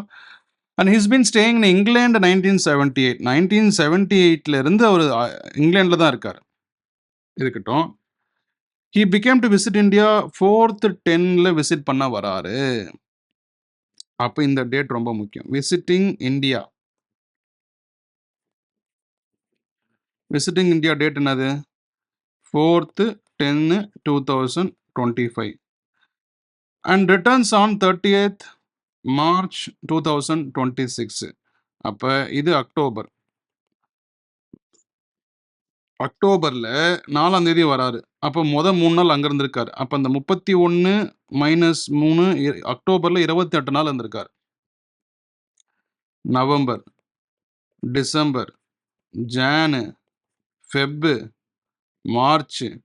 மார்ச்ல ஒரு 30 நாள் இருந்திருக்காரு. அக்டோபர், ஜூலை, ஆகஸ்ட்ல 31, ஆகஸ்ட், செப்டம்பர், அக்டோபர்ல 31, நவம்பர் அப்ப 30ஆ? நவம்பர் 30, டிசம்பர் 31, ஜனவரி ஒரு 31, பிப்ரவரி ஒரு 28, ஆக மொத்தம் 178 டேஸ். 178 டேஸ் வந்து இந்தியாவில் இருந்திருக்காரு. So basic condition 2A does not satisfied, is not satisfied. Basic condition 1 is not satisfied. So he is non-resident. He is a non-resident அப்படின்னு கன்ஃபார்ம் ஆயிடுச்சு. சரிங்க சார். இப்போ இந்த அன்டிவைடட் இந்தியா தானே. அப்போ பேசிக் கண்டிஷன் டஸ் நாட் அப்போ basic condition 2வை check பண்ணலாமான்னு கேட்டால் he is a person of Indian origin, ஏன்னா அன்டிவைடட் இந்தியாவில் பிறந்திருக்காரு. அப்போ basic condition 2 does not apply. ஆனால் அவர் நல்லா யோசிச்சு பாருங்க, ஒருவேளை அவர் 1948ன்னு கொடுத்துருந்தானா, அப்போ பேசிக் இவர் is not a part, is not a Indian ஆரிஜின்லேருந்து வரா மாதிரி கணக்கு வராது. அப்போ நம்ம என்ன பண்ணணும், 60 டேஸ் இருக்காரான்னு பார்க்கணும். 60 டேஸ் இருந்தாரா? ஆமாம் இருந்தார். அதுக்கப்புறம் ப்ரீவியஸ் 4 இயர்ஸில் அவர் இந்தியாவில் இருந்திருக்காரா? அதை நம்ம செக் பண்ணணும். ரைட்டா? அதை நம்ம செக் பண்ணிவிட்டு அதுக்கப்புறம் அடுத்த கன்க்ளூஷனுக்கு வரணும். இங்கே பாருங்கள், 15 lakhs during the previous year 2025-26. இப்போ இந்த மேட்ரு இதை நம்ம விட்டுருவோம். நம்ம அடுத்த செம்ம போடுறப்ப நம்ம பார்த்துக்கலாம். இந்த 15 lakhs என்ன கொடுத்து மோர் than 15 lakhs, less than 15 lakhs, இது வேறு இது புது ரூல்ஸ் இருக்குது. ஏன்னா நிறைய பேர் டேக்ஸ் அவாய்ட் பண்ணுறதுக்காக இங்கேயும் 182 டேஸ் இருக்க மாட்டான், அந்த 60 டேஸ் கண்டிஷனையும் சாட்டிஸ்ஃபை பண்ண மாட்டான், இந்தியன் ஆரிஜினாகவும் இருப்பான், அங்கேயும் டேக்ஸ் பே பண்ண மாட்டான். அவனெல்லாம் கையும் கலவமாக பிடிச்சி அவனையும் டேக்ஸ் பண்ண வைக்கிறதுக்காக தான் இந்த மோர் than 15 lakhs, less than 15 lakhs concept எடுத்துகிட்டு வந்தாங்க. அதை நம்ம இப்போ நம்ம செக் பண்ணலாம். ஓகே, இப்போ அடுத்த செம்முக்கு போயிடலாம். 10வது செம்.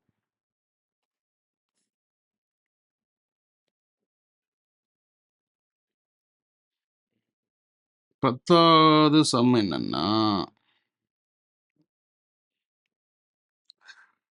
Mr. G was born in England 1966 and his father was born in America 1936. இங்கிலாண்டில் 1966 பிறந்திருக்கான். Okay, அவன் பிறந்ததே அங்கே. அப்போ இந்தியன் ஆரிஜின் கான்செப்டை cancel. Is father was born in America. Indian origin அவங்க அப்பாவும் கணக்கு பண்ணோம். அவங்க அப்பா வந்து அமெரிக்காவில் பிறந்திருக்காரு. ஓகே, அதுவும் பிரச்சனை இல்லை. 1936 பிறந்திருக்காரு. Grand father was born in லாகூர் 1960. அப்போ தாத்தா அன்டிவைடட் இந்தியாவில் பிறந்துட்டார். தாத்தா என்ன பண்ணார், அன்டிவைடட் இந்தியாவில் பிறந்துட்டார். அப்போ அந்த இந்தியன் ஆரிஜின் கான்செப்ட் வந்துருச்சு. புரிஞ்சிச்சா உங்களுக்கு? அப்பாவையும் பார்க்கணும், அவனையும் முதல்ல அவனை பார்க்கணும், அவங்க அப்பனை பார்க்கணும், அவன் தாத்தனை பார்க்கணும். தாத்தா எங்கே பிறந்திருக்கான்? இந்தியாவில் பிறந்துட்டான். அப்போ basic condition 2 does not apply. 60 நாள், அந்த 365 நாள் லாஸ்ட் 4 இயர்ஸில் பார்க்கணுன்றதெல்லாம் செல்லாது. 182 நாள் இருக்கானான்னு மட்டும் ஒரே கண்டிஷன் பார்த்துட்டு விட்டுடணும். Mister G P a resident in India if he visits for one Mr. G கேட்குறாங்க, கொஸ்டின் கேட்குறாங்க. Mister B a resident in India if he visits India for 180 days during the previous year. அப்போ previous year 2025-26ல் என்ன தான் பண்ணுறாங்க? வெறும் 180 days தான் stay பண்ணுறாரு. அப்போ 182 டேஸ்னால் என்ன? அது பேசிக் கண்டிஷன் 1 சாட்டிஸ்ஃபை ஆகலை. அப்போ basic condition 2 does not apply. He is a NR, is a non resident. முடிஞ்சு போச்சு வேலை. புரிஞ்சிச்சா? அன்டிவைடட் இந்தியான்னு எப்படி கன்ஃபார்ம் பண்ணோம்? அப்பா இல்லை, அவன் இல்லை, தாத்தா. ஆமாம். ஓகே, அடுத்தது ப்ரீவியஸ் இயரில் மினிமம் 180 டேஸ் இருக்கானா? இல்லை. அப்போ பேசிக் கண்டிஷன் 1 ஆகலை, 2 ஆகலை, 1 ஆகலை, 2 ஆகலைனா மொத்தமாக இருக்கிறதே 2 கண்டிஷன் தான்டா. முடிஞ்சு போச்சு. அப்போ சார் இவன் இந்தியாவில் டேக்ஸ் கட்டவே மாட்டானா? கண்டிப்பாக கட்ட மாட்டான். இவன் இந்தியாவில் டேக்ஸ் கட்டவே மாட்டான். அப்போ இதே மாதிரி யாருமே டேக்ஸ் கட்டாமல் போனால் நம்மளுக்கு எப்படி சர்வீசஸ்லாம் கவர்மெண்ட் கொடுக்கும்? காலேஜு, ஹாஸ்பிட்டலு, சாக்கடை தண்ணி, ட்ரைனேஜு, அது மட்டுமா? எஜுகேஷனுக்கு என்னென்ன ஹாஸ்பிட்டல் என்னென்ன ப்ரொவைட் பண்ணுறாங்க?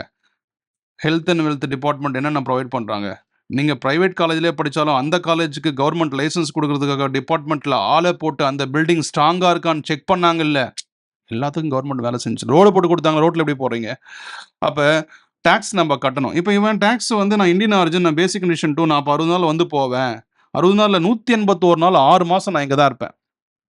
எப்படி சொல்கிறான்? 181 நாள் 6 மாதம் நான் இங்கே தான் இருப்பேன். 6 மாதம். இப்போ ஃபார் எக்ஸாம்பிள் சில பேர் என்ன பண்ணுறான், இது நல்லா பாருங்களேன். 181 நாள் இப்போ ப்ரீவியஸ் இயர் 25-26ல் நல்லா பாருங்க. ப்ரீவியஸ் இயர் 25-26 இதில் 181 நாள் தான் இருக்கான். அப்போ பேசிக் கண்டிஷன் 1 சாட்டிஸ்ஃபை பண்ணக்கூடாதுன்னு வேணுமே என்ன பண்ணுறான்? கடைசி 20 வருஷம் நல்லா ஃபாரினில் போய் சிங்கப்பூர், ஏதோ ஒரு சிங்கப்பூர்னே வச்சுப்போமே, அங்கே நல்லா போயிட்டு என்ன பண்ணுறான், ஒரு 10 கோடி ரூபா 5 கோடி ரூபா நல்லா பிஸ்னஸ் பண்ணி நல்லா சம்பாதிக்கிறான். ரைட்டா? சிங்கப்பூரில். அங்கே இந்த சிங்கப்பூரில் ஒரு பெரிய கம்பெனி வச்சு எஸ்டாப்ளிஷ் பண்ணிட்டான். அவனுக்கு அங்கே 100 எம்ப்ளாயீஸ் இருக்காங்க. ஒரு 4 மேனேஜரை போட்டு வேலை வாங்குறான். ஆனால் அவனுடைய பசங்க, புள்ள குட்டிங்க, ஒய்ஃபு, சில்ட்ரன், பேரண்ட்ஸ் எல்லாமே எங்கே இருக்காங்க? பேரண்ட்ஸ் இருக்காங்க, ஒய்ஃப் இருக்காங்க, பேபீஸ் இருக்கு. எல்லாருமே எங்க இருக்காங்க? எல்லாருமே இந்தியால இருக்காங்க. 181 நாள் தான் அவன் இந்தியாவுக்கு வரான். அவன் டாக்ஸ் பே பண்ணுவானா? பே பண்ண மாட்டான். For the last 20 years he has been doing this. கன்டினியூஸா அவன் நான் ரெசிடென்ட்டா தான் இருக்கான். அப்ப he will not pay a single penny as tax in India. Because basic condition 1 does not apply for him and is an Indian citizen, he visits India. ஓகேவா? இல்ல. பேசிக் condition 1 அவனுக்கு suit ஆகாது. அப்பவே அவனுக்கு போயிடுச்சு. அவன் பேசிக் கண்டிஷன் 2 வந்து செக் பண்ண போறதே கிடையாது. ஏன் செக் பண்ண போறதே கிடையாது அப்படின்னு சொன்னா, அவன் தான் 20 இயர்ஸா அவன் அங்க தானே இருக்கான். சும்மா இது மாரி விசிட் பண்ணிட்டு வந்துட்டு போவான். அவ்வளோதான். அந்த லாஸ்ட் 60 டேஸ்க்கு மேல வந்தாலும், Bombay Indian citizen established business in Singapore. But his family and wife, children, parents are here. அந்த 60 டேஸ் அந்த 365 டேஸ் கான்செப்ட்ட வந்து இவனுக்கு செக் பண்ணவே மாட்டோம். ஏன்னா அவன் ஏதாவது ஒரு கண்டிஷன்ல இருப்பான். Who leaves India for the purpose of employment or is an Indian citizen who is a crew member of Indian ship, he or either of his parents or his grandparents of a person of Indian origin இருப்பாங்க. இந்த மாதிரி வேலையை வச்சுட்டு என்ன பண்ணுவாரு, அவர் பேசிக் condition 2 apply ஆகாது. அப்ப ஈஸியா ஒரு என்ஆர்னு சொல்லிட்டு என்ன பண்றாங்க, வருஷம் 181 days, 181 days, 181 days, 181 days, 181 days, 181 days. அவன்னு சரமாரியா எல்லா வருஷமும் அவன் என்ஆர் தான்பா. என்ஆர்னா என்ன? நான் ரெசிடென்ட் ஆஃப் இந்தியா. ஆனா 6 மாசம் இந்தியால தான் இருக்கான். புருஷன், புள்ள, குட்டி எல்லாருமே அவங்க பேரண்ட்ஸ் எல்லாருமே. ஆனா அங்க சிங்கப்பூர்ல நல்லா சம்பாதிக்கிறான்.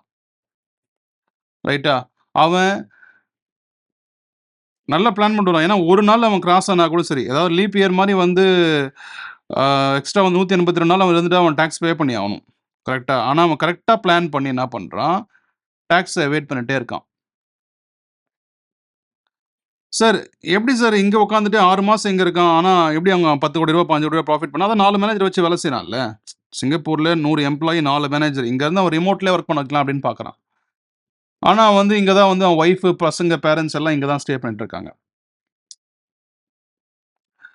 ஸோ இந்த மாரி நெறைய பேர் பிளான் பண்ணி கூட என்ன பண்றாங்க, டாக்ஸ அழகா எவேட் பண்ணிட்டு இருக்காங்க. இப்போ நீங்களே பார்த்திருப்பீங்க இன்டர்நெட்ல. பி.ஆர். சுந்தர் அடிக்கடி நான் துபாய் போறேன்னு சொல்லுவார். Dubai is a tax haven. Tax ஹெவன்னா என்ன? அங்க நீங்க டாக்ஸே பே பண்ண தேவையில்ல. No tax. No need to pay tax. அப்ப துபாய்லயும் பே பண்ண மாட்டீங்க. No need to pay tax in Dubai. No tax in India. அப்ப நீ எங்க தான்ப்பா டாக்ஸ் பே பண்ணுவ? அதுக்காக தான் கவர்மெண்ட் என்ன பண்றான், புதுசா ஒரு ப்ரொவிஷன் எடுத்துட்டு வரான். என்ன ப்ரொவிஷன் எடுத்துட்டு வரான்? நியூ ப்ரொவிஷன் என்ன அப்படின்னு சொன்னா, நீ சம்பாதிச்சது இந்தியாவுல, earned in India,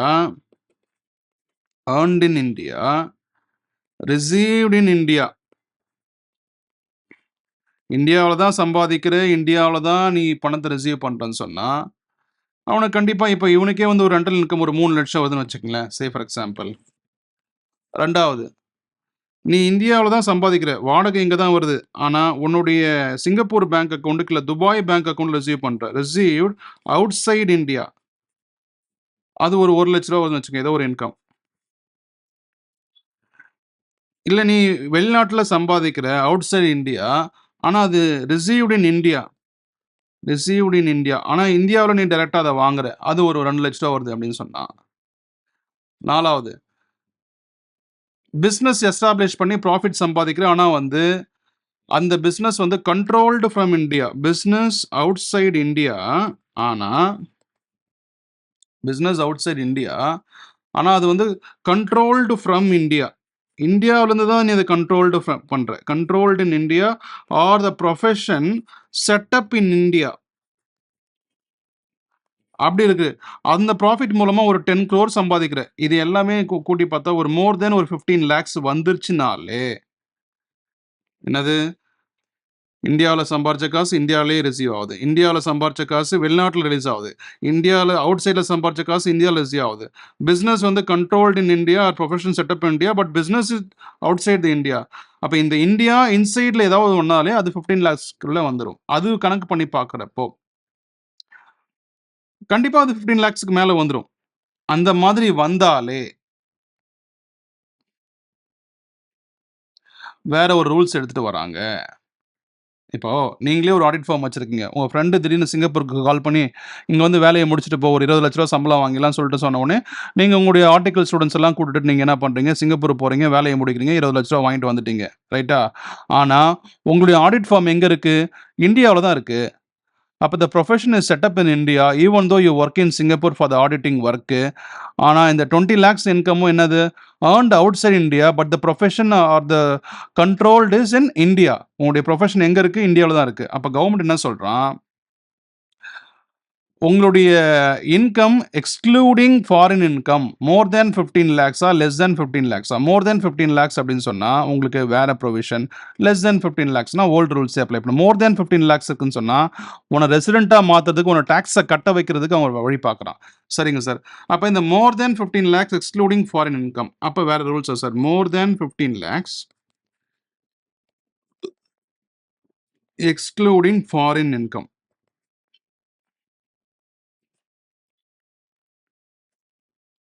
more then 15 lakhs excluding foreign income.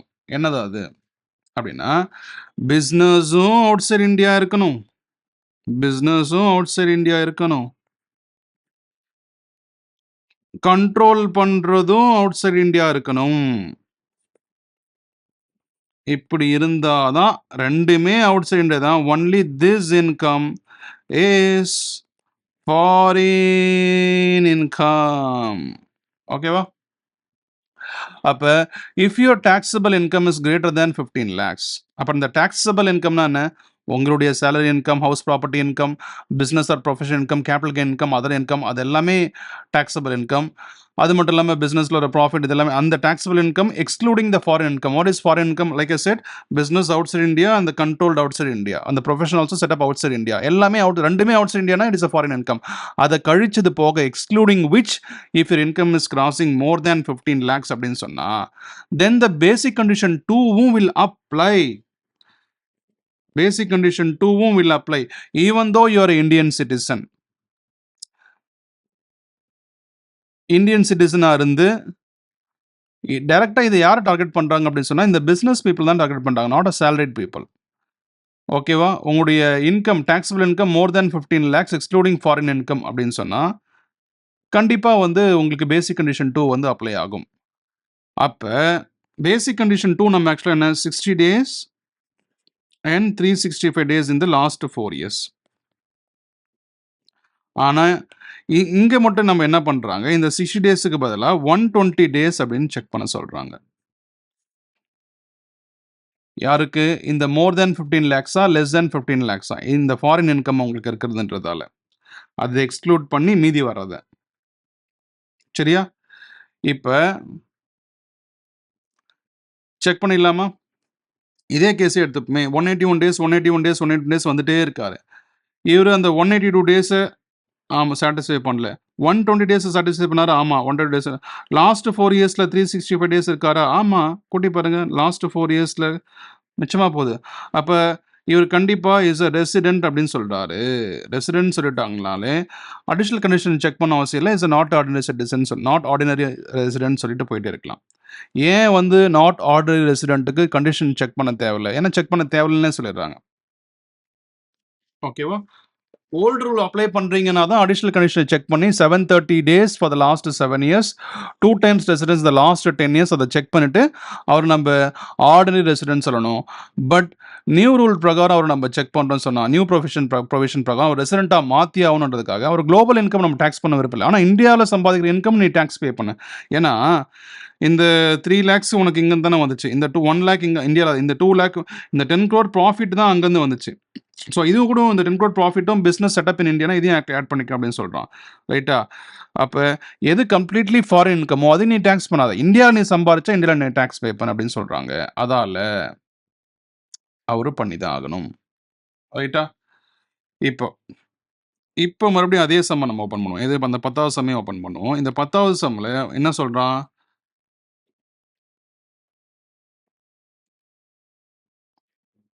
10வது சம்மில் என்ன சொல்கிறான் அப்படின்னா, நல்லா பாருங்க.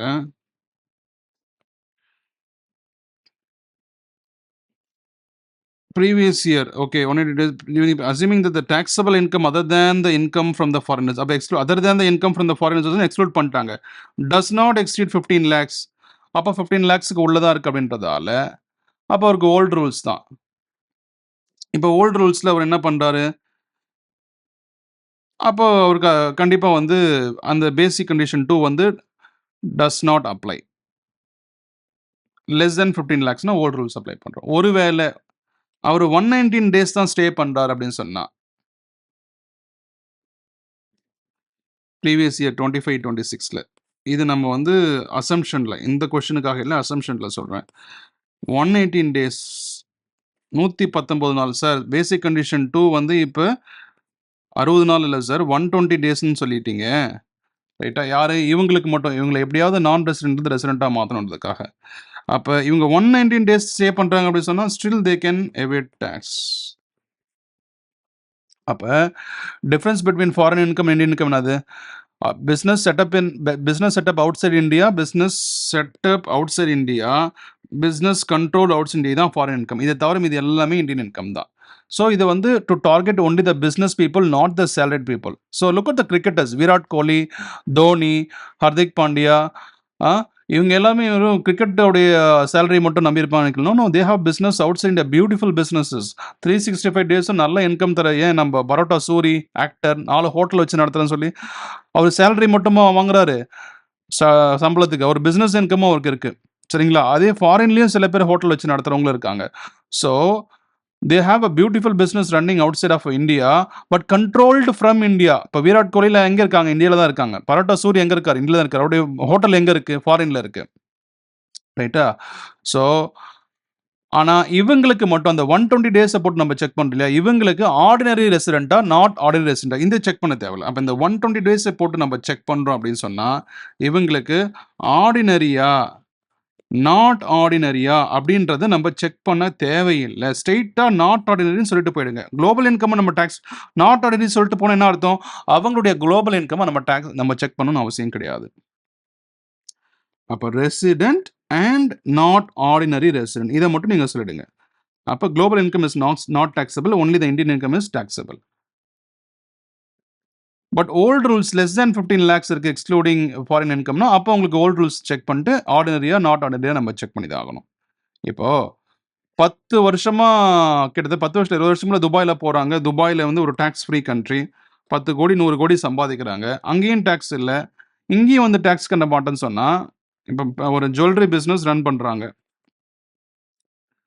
எங்கே? துபாயில் டேக்ஸ் ஹெவன், அங்கேயும் கட்ட தேவையில்லை. இந்தியாவில் நான் வந்து என்ஆர்ஐன்றதால என்ன பண்ணுறோம்? இங்கேயும் டேக்ஸ் கட்ட மாட்டோம், அங்கேயும் டேக்ஸ் ஃப்ரீ. அப்போ எங்கே தான் நீ டேக்ஸ் கட்டுவ அப்படின்னா உங்களை டார்கெட் பண்ணணும். அதான் நியூ ரூல்.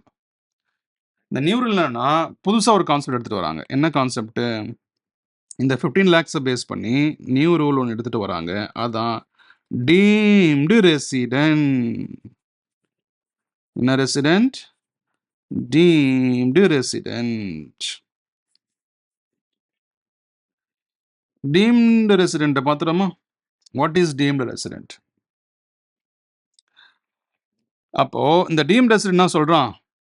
சாரி, பொதுவாக என்ன சொல்கிறாங்கன்னா I will not come to India for 182 days. 182 நாள் இந்தியாவில் இருக்க மாட்டேன். அப்போ என்னடா மாறதுக்கு? சரி, இந்த 120 நாள் ஒரு செக் வைக்கிறாங்கல்ல, அதுவும் நான் வரமாட்டேன். எதுக்கு? டேக்ஸை அவாய்ட் பண்ணுறதுக்கு, என்னடா மாறுறதுக்கு.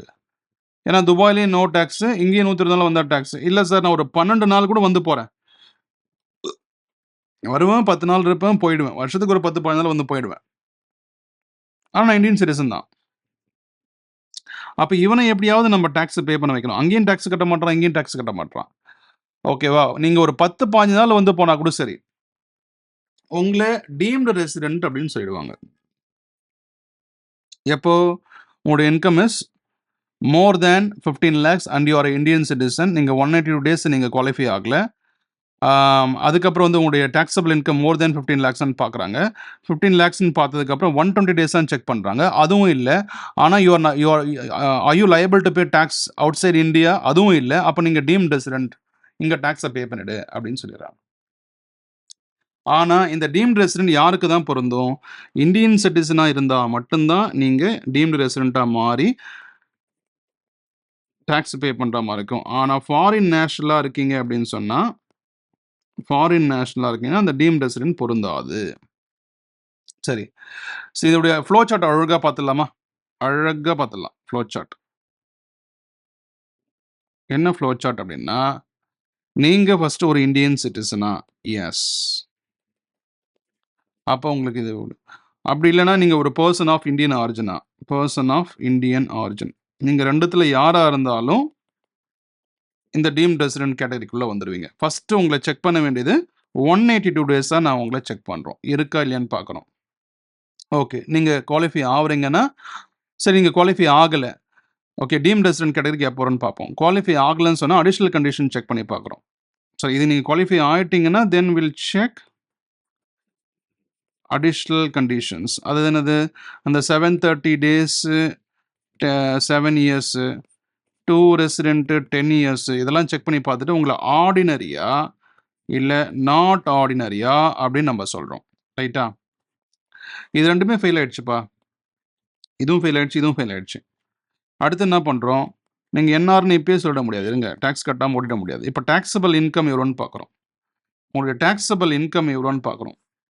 அந்த டாக்ஸபிள் இன்கம் உங்களுக்கு மோர் தேன் 15 லேக்ஸ் இருக்கு. டாக்ஸபிள் இன்கம் என்ன? Other than foreign income.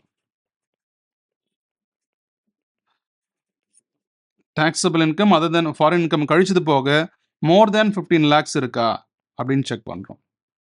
அப்போ மோர் தேன் 15 லேக்ஸ் இருந்துச்சுன்னா ப்ரிசீடிங் ப்ரீவியஸ் இயரில் 120 டேஸ் இருக்கீங்களா? 120 டேஸும் லாஸ்ட் 4 இயர்ஸில் 365 டேஸ் இருந்தீங்க அப்படின்னு சொன்னால் யூ ஆர் அ ரெசிடென்ட். இங்கே ரெசிடென்ட் சொல்லி ப்ரூவ் பண்ணி போயிடும். அப்போ நீங்கள் ஃபுல்லாக டாக்ஸ் பண்ணி ஆகணும். இல்லை சார் பிளான் பண்ணி நான் 119 நாள் தான் வருவேன் அப்படின்னு நீங்கள் பண்ணீங்க அப்படின்னு சொன்னால் வெளியில் உங்களை நீங்கள் லயபிள் டு பே டேக்ஸ் அப்படின்னு பார்க்குறோம். துபாயில் நீங்கள் டேக்ஸ் பே பண்ணுறீங்களா? Dubai free. சிங்கப்பூரா நாங்கள் பார்க்குறோம். அங்கே நீங்கள் டேக்ஸ் பண்ண விட்டுறோம். அங்கேயும் you are not liable to pay tax அப்படின்னு சொன்னால் எங்கள் ஃபாரின் கண்ட்ரியில் இன்கம் ஃப்ரம் ஃபாரின் கண்ட்ரி அங்கேயும் நீங்கள் டேக்ஸ் பே பண்ண போகிறீங்க பண்ண மாட்டீங்கன்னு சொன்னால் அப்போ நாங்கள் உங்களை என்னன்னு சொல்கிறோம்? டீம்டு ரெசிடென்ட் அப்படின்னு சொல்லிடுறோம். Under section 116A of income tax act. Income tax 116Aல வந்து உங்களை சொல்லிடும். செக் பண்ண வேண்டியது இந்தியன் சிட்டிசனா இல்லை இந்தியன் ஆரிஜினா, 182 நாள் இருந்திருக்கியா ரெசிடென்ட், ஆர்டினரியா நாட் ஆர்டினரியா நம்ம செக் பண்ணுவோம். ஆர்டினரியா நாட் ஆர்டினரியா செக் பண்ணி பார்த்துட்டு அங்கே டிஸ்க் நான் 2மே இது பண்ணல. அப்போ அடுத்த பேசிக் கண்டிஷன் 2 வந்து டஸ் நாட் அப்ளை. ஏன்னா இந்தியன் ஆரிஜின் இருந்தாலும் டஸ் நாட் அப்ளை ஆகிடுது. ரைட்டா? ஆனால் அதே டாக்ஸபிள் இன்கம் வந்து other than foreign income more than 15 லேக்ஸாக இருக்கா? அப்போ நான் 120 டேஸ் நான் செக் பண்ணுவேன். 365 டேஸ் 4 ப்ரீவியஸ் இயரில் இருக்கான்னு பார்ப்பேன். அப்போ ரெசிடென்ட் சொல்லிடுவேன். அப்போ அதுவும் இல்லையா? அப்போ you are not liable to tax, you not liable to pay tax in any other foreign country அப்படின்னு சொன்னால் then you will become a deemed resident under section 116A of income tax act if your taxable income is more than 15 lakhs. Suppose less than 15 lakhs இருக்கு. அப்போ old rules தான். Old rules என்ன? Basic condition 2 60 டேஸான்னு பார்க்குறோம். 365 டேஸான்னு பார்க்குறோம். 4 இயர்ஸில் நான் resident சொல்லிட்டு போயிட்டு இருக்க வேண்டியது தான். புரிஞ்சிச்சா? ரொம்ப ரொம்ப சிம்பிள். அடுத்த சம் போயிடலாமா? Question number 11.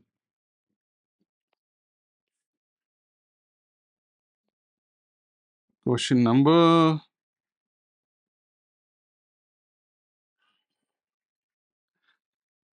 Mr. R, Indian citizen, has been carrying a profession of Dubai, UAE, where he is not liable to pay income tax. இதை பேஸ் பண்ணி தான் அடுத்த சம்ம போடப்போம். துபாயில் டேக்ஸ் பே பண்ண மாட்டார். கேரிங் அ ப்ரொஃபஷன் துபாயில் ப்ரொஃபஷன் பண்ணுறாரு. Is taxable Indian income for the previous 2025 is 12 lakhs சம்பாதிக்கிறாரு. And is also on 5 lakhs from exercising a profession in Dubai. இந்த profession is set up in India. இந்தியான்னு வந்தாலே அது என்ன ஆகிடும்? இந்தியாவுக்கு இன்கம் ஆகிடும். அப்போ 12 + 5 17 லட்சம் ஆகிடும். ஓகேவா? Besides the professional income, he has earned 10 lakhs in Dubai. Determine his residential status if during the previous year 2025-26 has 110 நாள் வராரு, வரவே இல்லை, 190 நாள் வராரு, 122 நாள் வராரு. அதுக்கப்புறம் 300 நாள் இருந்தாரு ப்ரெசிடிங் இயர்ல. 122 நாள் வந்தாரு. 4 ப்ரெசிடிங் ப்ரீவியஸ் இயர்ல immediately presiding the previous year 2020 he was at 400 days. இதெல்லாம் குடுத்து இந்த ஏ, பி, சி, டிக்கு என்னன்னு பார்க்க சொல்றாங்க. ஓகேவா? முதல்ல தலைவர் திமிங்கலம் ஒரு இந்தியன் சிட்டிசன். அப்படியே அந்த ஃப்ளோ சார்ட் பிரகாரமே போடும். 110 நாள். முதல்ல இந்த 12 லேக்ஸும் இந்த 5 லேக்ஸும் எவ்வளோ? 12 லேக்ஸ் சொல்யூஷன். 12 லேக்ஸ் ப்ளஸ் 5 லேக்ஸ் எவ்வளோ வருது? 17 லேக்ஸ். அப்போ 17 லேக்ஸ் அப்படின்னு சொன்னால் 110 நாள் தான் இருந்திருக்காரு. அப்படியே நீங்கள் செக் பண்ணுங்களேன். Indian citizen. ஆமாம், இந்தியன் சிட்டிசன். 180 டேஸ் இருக்காரா? இல்லை 110 நாள் தான் இருந்தார். முடியாது. ரைட்டா? அப்புறம் அந்த 730 டேஸ் ஓகே, இது செக் ஆகலாம். அப்போ நம்ம ஆர்டினரி நாட் ஆர்டினரி நம்ம பார்க்கவே தேவையில்லை. அடுத்து டாக்ஸபிள் இன்கம் மோர் தென் 15 லேக்ஸ். ஆமாம். 120 டேஸ் இருந்தாரா? இல்லை 110 டேஸ் தான் இருந்தார். அடுத்தது இங்கே வாங்க.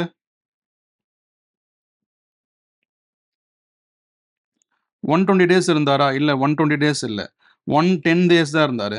அப்போ is liable to pay tax in துபாயா? இல்லை. அப்போ is a deemed resident but not ordinary resident. Additional condition நம்ம செக் பண்ணவே தேவையில்லை. முடிஞ்சிச்சா? இதான் 120 டேஸ். அடுத்தது நாட் விசிட்டட் இந்தியா. இந்தியாவுக்கு விசிட்டடே பண்ணல. இந்தியாவுக்கு அவர் விசிட்டே பண்ணல. இந்தியாவுக்கு விசிட்டே பண்ணலாம். Is a non resident. அங்கே வேலை முடிஞ்சிடுச்சு. ரைட்டா?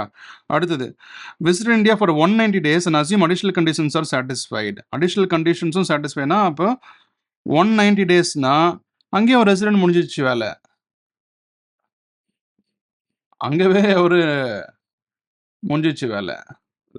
அடுத்தது visited 120 days and other 4 preceding previously immediately preceding the previous year 2025 he was 300 days தான் இருந்தாரு. 120 டேஸ்னா இப்போ 120 டேஸ் இருக்காரு. அப்போ இங்கே என்ன போடலாம்? ரெசிடென்ட்னே போட்டுக்கலாம். Resident and not ordinary resident. ஏன்னா அடிஷனல் கண்டிஷன்ஸ் நம்ம சாட்டிஸ்ஃபை பண்ணி பார்க்கணும் அவசியமே இல்லை. முடிஞ்சிச்சு. புரியுதா?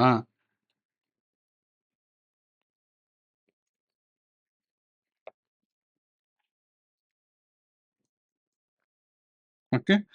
Apple pencil 0% charge please forgive me. நல்லா பாருங்க. 110 டேஸ் அப்படின்னு சொன்னால் இந்த ஃப்ளோ சார்ட்டை தான் நம்ம மேக்ஸிமம் பார்க்கணும். ஒரு கண்டிஷனாக நம்ம மேட்ச் பண்ணி பார்த்துட்டே வந்தால் உங்களுக்கு ஈஸியாக புரிஞ்சிடும். ஓகேவா? 110 டேஸ்னா 180 டேஸ் கண்டிஷன் மேட்ச் ஆகல, 120 மேட்ச் ஆகல. ஆனால் is not liable to pay tax in Dubai. அப்போ இவர் வந்து deemed resident and not ordinary. Not விசிடென்ட்னா என்ஆர். 190 டேஸ்னா இஸ் ரெசிடென்ட். 120 டேஸ் அப்படின்னு சொன்னால் 120 சாட்டிஸ்ஃபை ஆகிடுது. ஆனால் 300 டேஸ் தான் இருக்காரு. அப்போ இவர் வந்து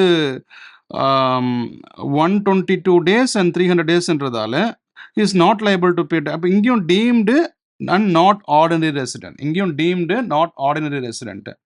ஓகேவா? அதே மாதிரி விசிட்டட் 120 டேஸ் தான் மறுபடியும். ஆனால் 400 டேஸ் இருக்காரு. இங்கே deemed 1 days and 4 preceding previous immediately preceding and in the 4 preceding previous years immediately preceding the previous year 2026 he was India for 400 days. அப்போ இங்கே டீம்டு ரெசிடென்ட்னா இங்கேயும் நாட் ஆர்டினரி ரெசிடென்ட் தான் சொல்லணும். Sorry, resident and not ordinary resident. ஏன்னா 120 days இங்கேயும் 400 days. இதுதான் முக்கியமான விஷயம். ரைட்டா? சிம்பிளா? எவ்வளோ பேட்டரியா இருக்கு?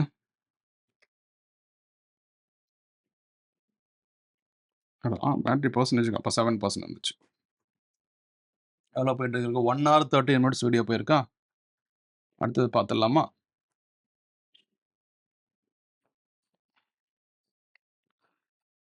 Mister R Indians in profession. அடுத்த கொஸ்டின் 12வது கொஸ்டின். காப்பி. இனிமேல் ஆப்பிள் பென்சிலை சார்ஜ் போட்டு வைக்கணும். It's a great lesson for you. உனக்காக யாரும் வெயிட் பண்ண மாட்டாங்க.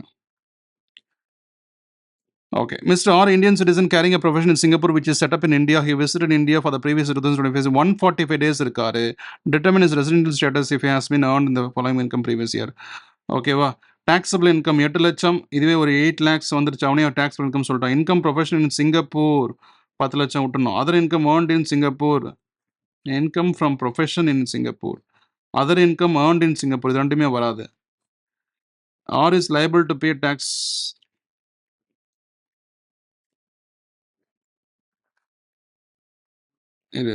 Citizen India carrying profession Singapore which is set up in India. அந்த ப்ரொஃபஷன் செட்டப் இன் இந்தியா. அப்போ இந்த ப்ரொஃபஷன் 10 லட்சமோ இந்த ப்ரொஃபஷன் அங்கே தான். அந்த other income earned in Singapore விட்டுரு. இந்த ப்ரொஃபஷன் செட்டப் இன் இந்தியா இங்கே மொட்டையை கொடுத்துருக்கான். இங்கே செட்டப்னு கொடுத்துருக்கான். இங்கே ஒரு டேட்டா, இங்கே ஒரு டேட்டா. இது ரெண்டுத்தையும் லிங்க் பண்ணணும். அப்போ இந்த 8 lakhஸும் 10 lakhஸும் சேர்ந்து 18 lakhs which is more than 15 lakhs.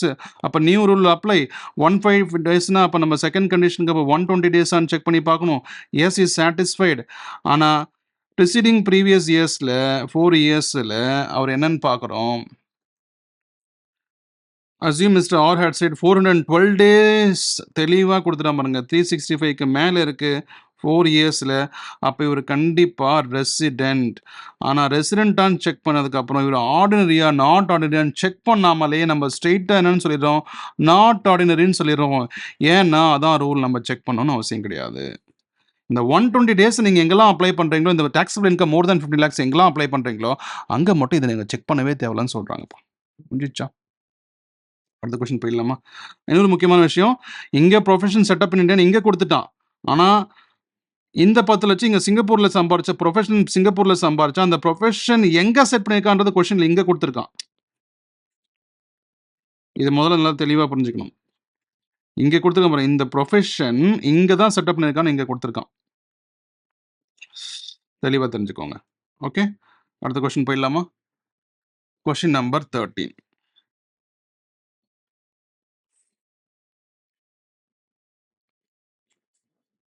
Question number 13.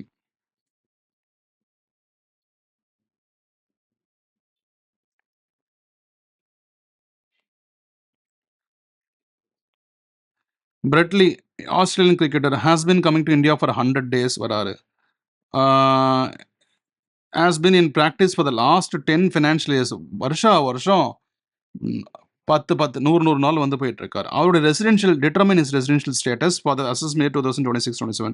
Would your answer change if the above facts related to Srinath, an Indian citizen who resides in Australia and represents the Australian cricket team?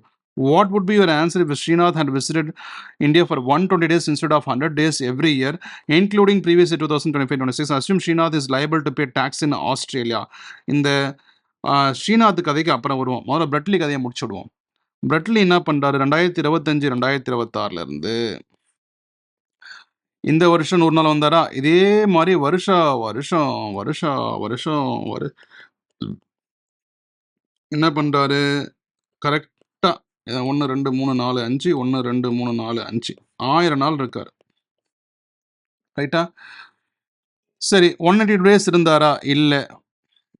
Okay, 60 days இருந்தாரா? S, இருந்தார். ரைட்டா? கடைசி 4 preceding previous yearsல 365 days இருந்தாரா? 1 2 3 4 ஆமாம், 400 days இருக்காரு. அப்போ which is more than 365 days. அப்போ he is a resident. ஆர்டினரியா நாட் ஆர்டினரியா 7 வருஷம் எடுத்து பார்க்கணும். 7 வருஷத்தில் 730 days இருந்தாரா? இல்லை, 700 days தான் இருந்தார்.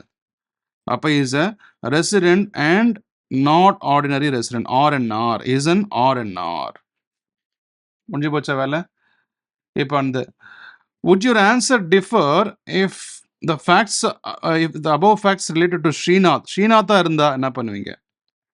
who resides in Australia and represents the Australian cricket team. Indian citizen தான், ஆனால் அவருடைய இன்கம் என்னன்னு நம்ம செக் பண்ணணும் இல்லையா? இந்தியன் சிட்டிசன் ஆனால் வந்து who resides in Australia, வருஷம் வந்து போகிறாரு. இவர் இந்தியன் சிட்டிசன் இல்லை, அதனால் ஓல்டு ரூல்ஸை ஃபாலோ பண்ணிட்டோம். இவர் இந்தியன் சிட்டிசன் இருந்தால் என்ன பண்ணுவோம் அப்படின்றத நம்ம செக் பண்ண சொல்கிறோம். என்னன்னா,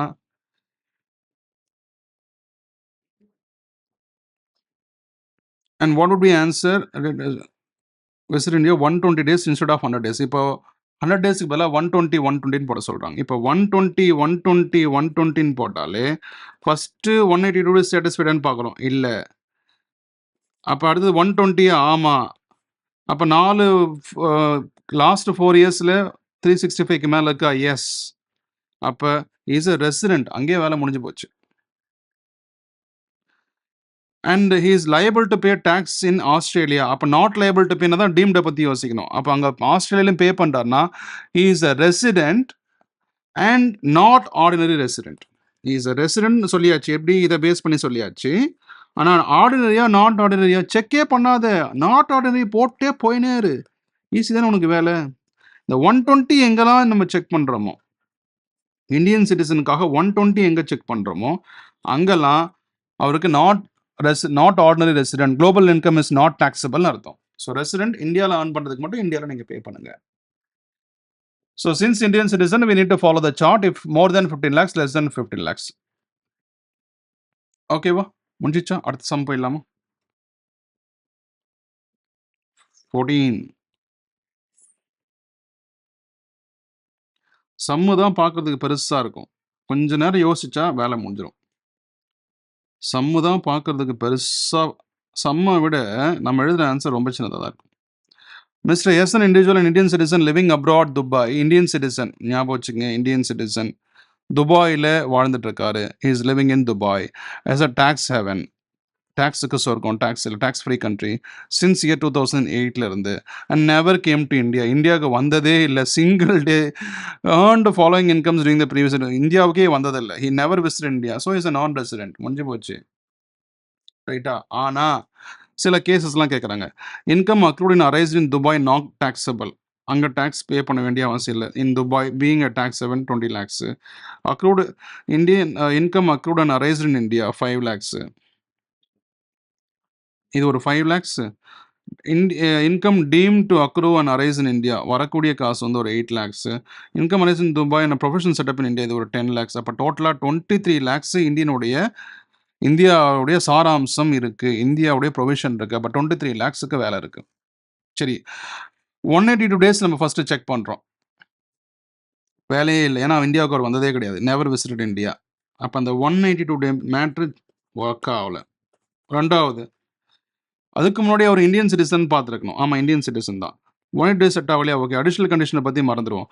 டாக்ஸபிள் இன்கம் மோர் தேன் டிஐ 15 lakhs பார்க்குறோம். ஆமாம், 23 lakhs சம்பாதிச்சிருக்காரு. ஓகே, அதுக்கப்புறம் வந்து மோர் தென் 15 lakhs வந்து பார்த்ததுக்கப்புறம் 120 days இல்லை. Okay, not liable to pay tax in Dubai. அப்போ அவர் என்னன்னு சொல்லிடும்? Deemed and not ordinary resident சொல்லிடும். Deemed and not ordinary resident. டீம்டுனாலே ஒரு நாட் ஆர்டினரி ரெசிடென்ட் தான், ஞாபகம் வச்சுக்கோ. இந்தியன் சிட்டிசன் தான் டீம்ஸ். இன்னொரு விஷயம், இந்தியன் சிட்டிசன் தான் எப்பவுமே டீம்டா இருக்க முடியும். அவர் டீம்டா இருந்தாலே நாட் ஆர்டினரி. இந்தியன் சிட்டிசன் தான் எப்பவுமே டீம்டா இருக்க முடியும். Deemed only the Indian citizen can be a deemed citizen. அந்த அந்த deemed citizen can only be a not ordinary resident. நல்லா இருக்குல்ல? Only an Indian citizen. Okay, only an Indian citizen can be a deemed resident and the deemed resident should always be a not ordinary resident. Try பண்ணு. Only Indian citizen can be a deemed resident and deemed resident always be a not ordinary resident. சரி, அடுத்தது போலாமா? What would be your answer if income arising துபாயில் சம்பாதிச்சது, Dubai குறுக்கு சந்தில் சம்பாதிச்சது. What would be answer if income arising Dubai from professional setup in India? Professional setup in India வந்துச்சு. இந்த வார்த்தை வந்துச்சு. ₹2 lakhs instead of 10 lakhs. 10 லட்சத்துக்கு 2 லட்சம் இருக்கு. இங்கே 10 சொன்னால இப்போ 23லேருந்து 10 லட்சத்துலேருந்து இப்போ 8 லட்சம் மாறி போச்சுன்னு சொல்கிறான். 2, அதாவது 10ல் இப்போ 2ன்றான். அப்போ நம்ம 8 கழிக்கணும். 23ல் 8 கழிச்சா எவ்வளோ? 23ல் 8 கழிச்சா 15 lakhs. அப்போ 15 lakhs ஒன்றுனா தான் நம்ம அங்கே போகணும். அப்போ 15 lakhsனா ஓல்டு ரூல்ஸ் தான் ஃபாலோ பண்ணணும். 15 lakhsனா ஓல்டு ரூல்ஸ் என்னது? 182 days-ஆ? இல்லை. அடுத்தது 60 days-ஆ? அவன் தான் விசிட்டே பண்ணலையா? அப்போ நான் ரெசிடென்ட். வேலை முடிஞ்சு போச்சு. 15 lakhs தான் அவன் என்ஆரா இருக்கான், நான் ரெசிடென்ட்டாக இருக்கான். அதுவே 23 lakhs இருந்தால் அவர் deemed resident and not ordinary resident இருக்கான். பே டாக்ஸ் இன் இந்தியான்னு சொல்கிறான். முடிஞ்சு போச்சு. ஆச்சா? அடுத்தது C condition. What would be your answer if mister S born in Dubai and parents were born in undivided India? Indian ஆரிஜினாக இருக்காங்க, அன்டிவைடட் இந்தியாவில் பிறந்திருக்காங்க. எங்க அவங்க parents? A person of Indian origin cannot be a deemed resident. அப்போ அவங்களும் நான் resident தான் சொல்கிறோம். ரைட்டா? இந்தியன் ஆரிஜினில் இருந்தா Indian origin a person of Indian origin cannot be a deemed resident. அப்போ அவரும் என்ஆர் தான். person of Indian origin cannot be deemed resident. இப்போ cannot be deemed resident என்னது? he is a non-resident. அதெல்லாம் முடிஞ்சிச்சு. மிஸ்டர் ஜேக் பார்க்கலாமா? But இதில் உனக்கு டவுட் இருந்துச்சுன்னா இதை டவுட்னு எழுதிக்கோ. ஏன்னா நம்ம இங்கே என்ன பண்ணியிருக்கோம், அந்த ஃப்ளோ சார்ட்டில் இந்தியன் சிட்டிசனா or person of Indian origin சிட்டிசனா அந்த ஃப்ளோ சார்ட்டில் இதுவும் வருது. அப்போ இதுவும் ஒன்றுன்ற மாதிரி இருக்குது. அப்போ அதுக்கு மட்டும் இது டவுட்டு கேட்டுப்போம். சரியா? அடுத்தது மிஸ்டர் ஜே.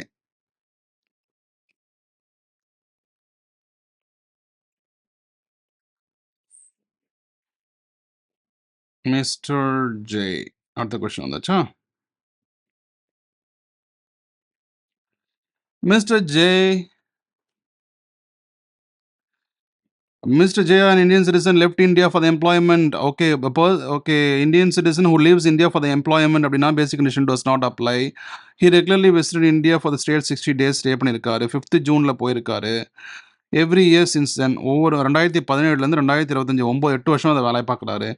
அவர் இன் ஃபினான்ஷியல் 2025-26 இந்த வருஷம் he did not come to India at all. வரவே இல்லை. ப்ரீவியஸ் இயர் 25 அதாவது ப்ரீவியஸ் இயர் 2000 நம்ம ஃபினான்ஷியல் இயர்னா போன வருஷம் நமக்கு அர்த்தம். நம்ம 26 எழுத போகிறோம். He owns a commercial building in Delhi வச்சிருக்காரு. Let out, which is let out. He also set up a retail store in India, which is controlled by his brother from India. Which a retail store in India, which is controlled by a brother from India. He also set up. அவர் தான் setup பண்ணியிருக்காரு. He provides the following information to you regarding his income for the financial 2025-26. Income from commercial building 12 lakhs. Income from retail store 4.5 lakhs. ஓகேவா? Income from retail store, அந்த retail store இந்தியாவில் தான் இருக்குது. அப்போ இதுவே 16.5 lakhs வந்துச்சு. அப்போ மோர் தேன் 15 lakhs வந்து taxable income is more than 15 lakhs வந்துடுச்சு. அப்போ மோர் தேன் 15 lakhs இருந்தாலே அவர் வந்து என்னது இது, என்ன கண்ட்ரி இது ஆக்சுவலாக for the employ regularly mister Indian citizen employ country எக்ஸ்ன்னு போட்டிருக்காங்க. அந்த எக்ஸ்ன்ற கண்ட்ரி எதுனா கண்ட்ரிடா? அப்போ நம்ம ரெண்டுமே எழுதி ஆகணும். இமேஜினேஷனில் எல்லாத்தையும் பண்ணி ஆகணும். என்ன imagination? Suppose is a tax ஹெவனாக இருக்குது. இப்போது இது 15 lakhs வந்துருச்சு. அப்போ நம்ம அடுத்தது நம்ம செக் பண்ண வேண்டியது 120 டேஸான்னு பார்க்குறோம். 120 டேஸும் இல்லை. ஏன்னா 120 டேஸ் இருந்தால் தான் அடுத்தது 365 டேஸு 4 years அதெல்லாம் செக் பண்ணி பார்த்துட்டு இவரை ரெசிடென்ட் அப்படின்னு முத்திரை குத்துவோம். இல்லை, அப்போ 120 டேஸ் அப்படின்னு சொன்னால் ஹிஸ் இ liable to pay tax in other கண்ட்ரியான்னு பார்க்குறோம். எது as per the flow chart. As per the flow chart இதை நம்ம செக் பண்ணுறோம். செக் பண்ணி பார்த்துட்டு அதுவும் இல்லைன்னா தான் நம்ம டீம் ரெசிடென்ட் சொல்ல முடியும். ஓகேவா?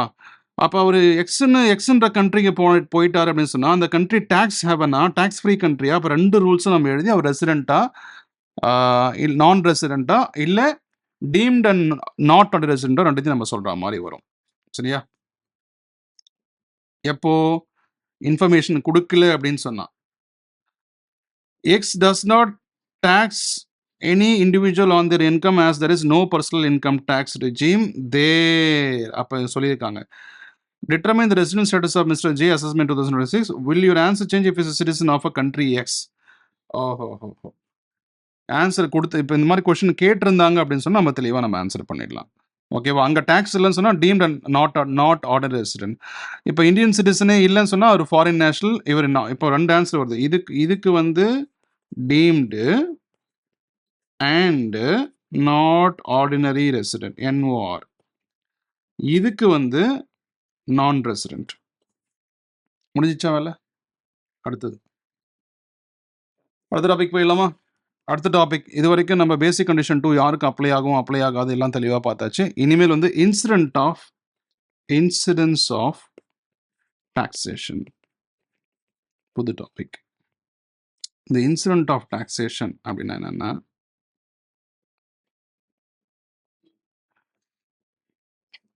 அப்போ யாருக்கு, அதாவது எல்லாரையும் நம்ம டேக்ஸ் கட்ட வைக்கணும். பிஸ்னஸ் பீப்புள் யாருமே வந்து இந்தியா மூலமாக சம்பாதிச்சிருக்காங்க, நான் ஒரு பெனிஃபிட்டை தரேன், in return you should pay some tax to me, ஓகேவா அப்படின்னு சொல்கிறாங்க. என்னென்னா 3 கேட்டகரியாக பிரிக்கிறோம். Resident, ordinary resident. Income from here, income from global, ரெண்டுமே taxable. Resident and not ordinary resident. Income from here is taxable, global income is not taxable for you, ஓகேவா? And non resident, நீ வந்து இந்தியாவில் ரெசிடென்ட்டாகவே இல்லை, உனக்கு இங்கே டேக்ஸ் இல்லை. சரியா? ஸோ இந்த மாதிரி இப்போ யார் யாருக்கு எந்தெந்த இன்கம் டேக்ஸ் ஆகும் அப்படின்னு நம்ம பார்த்துடலாமா? நீ வந்து இன்கம் இந்தியாவில் சம்பாதிச்ச income earned income here income earned in India, ரிசீவ்டும் இந்தியா தான், எல்லாருக்கும் taxable.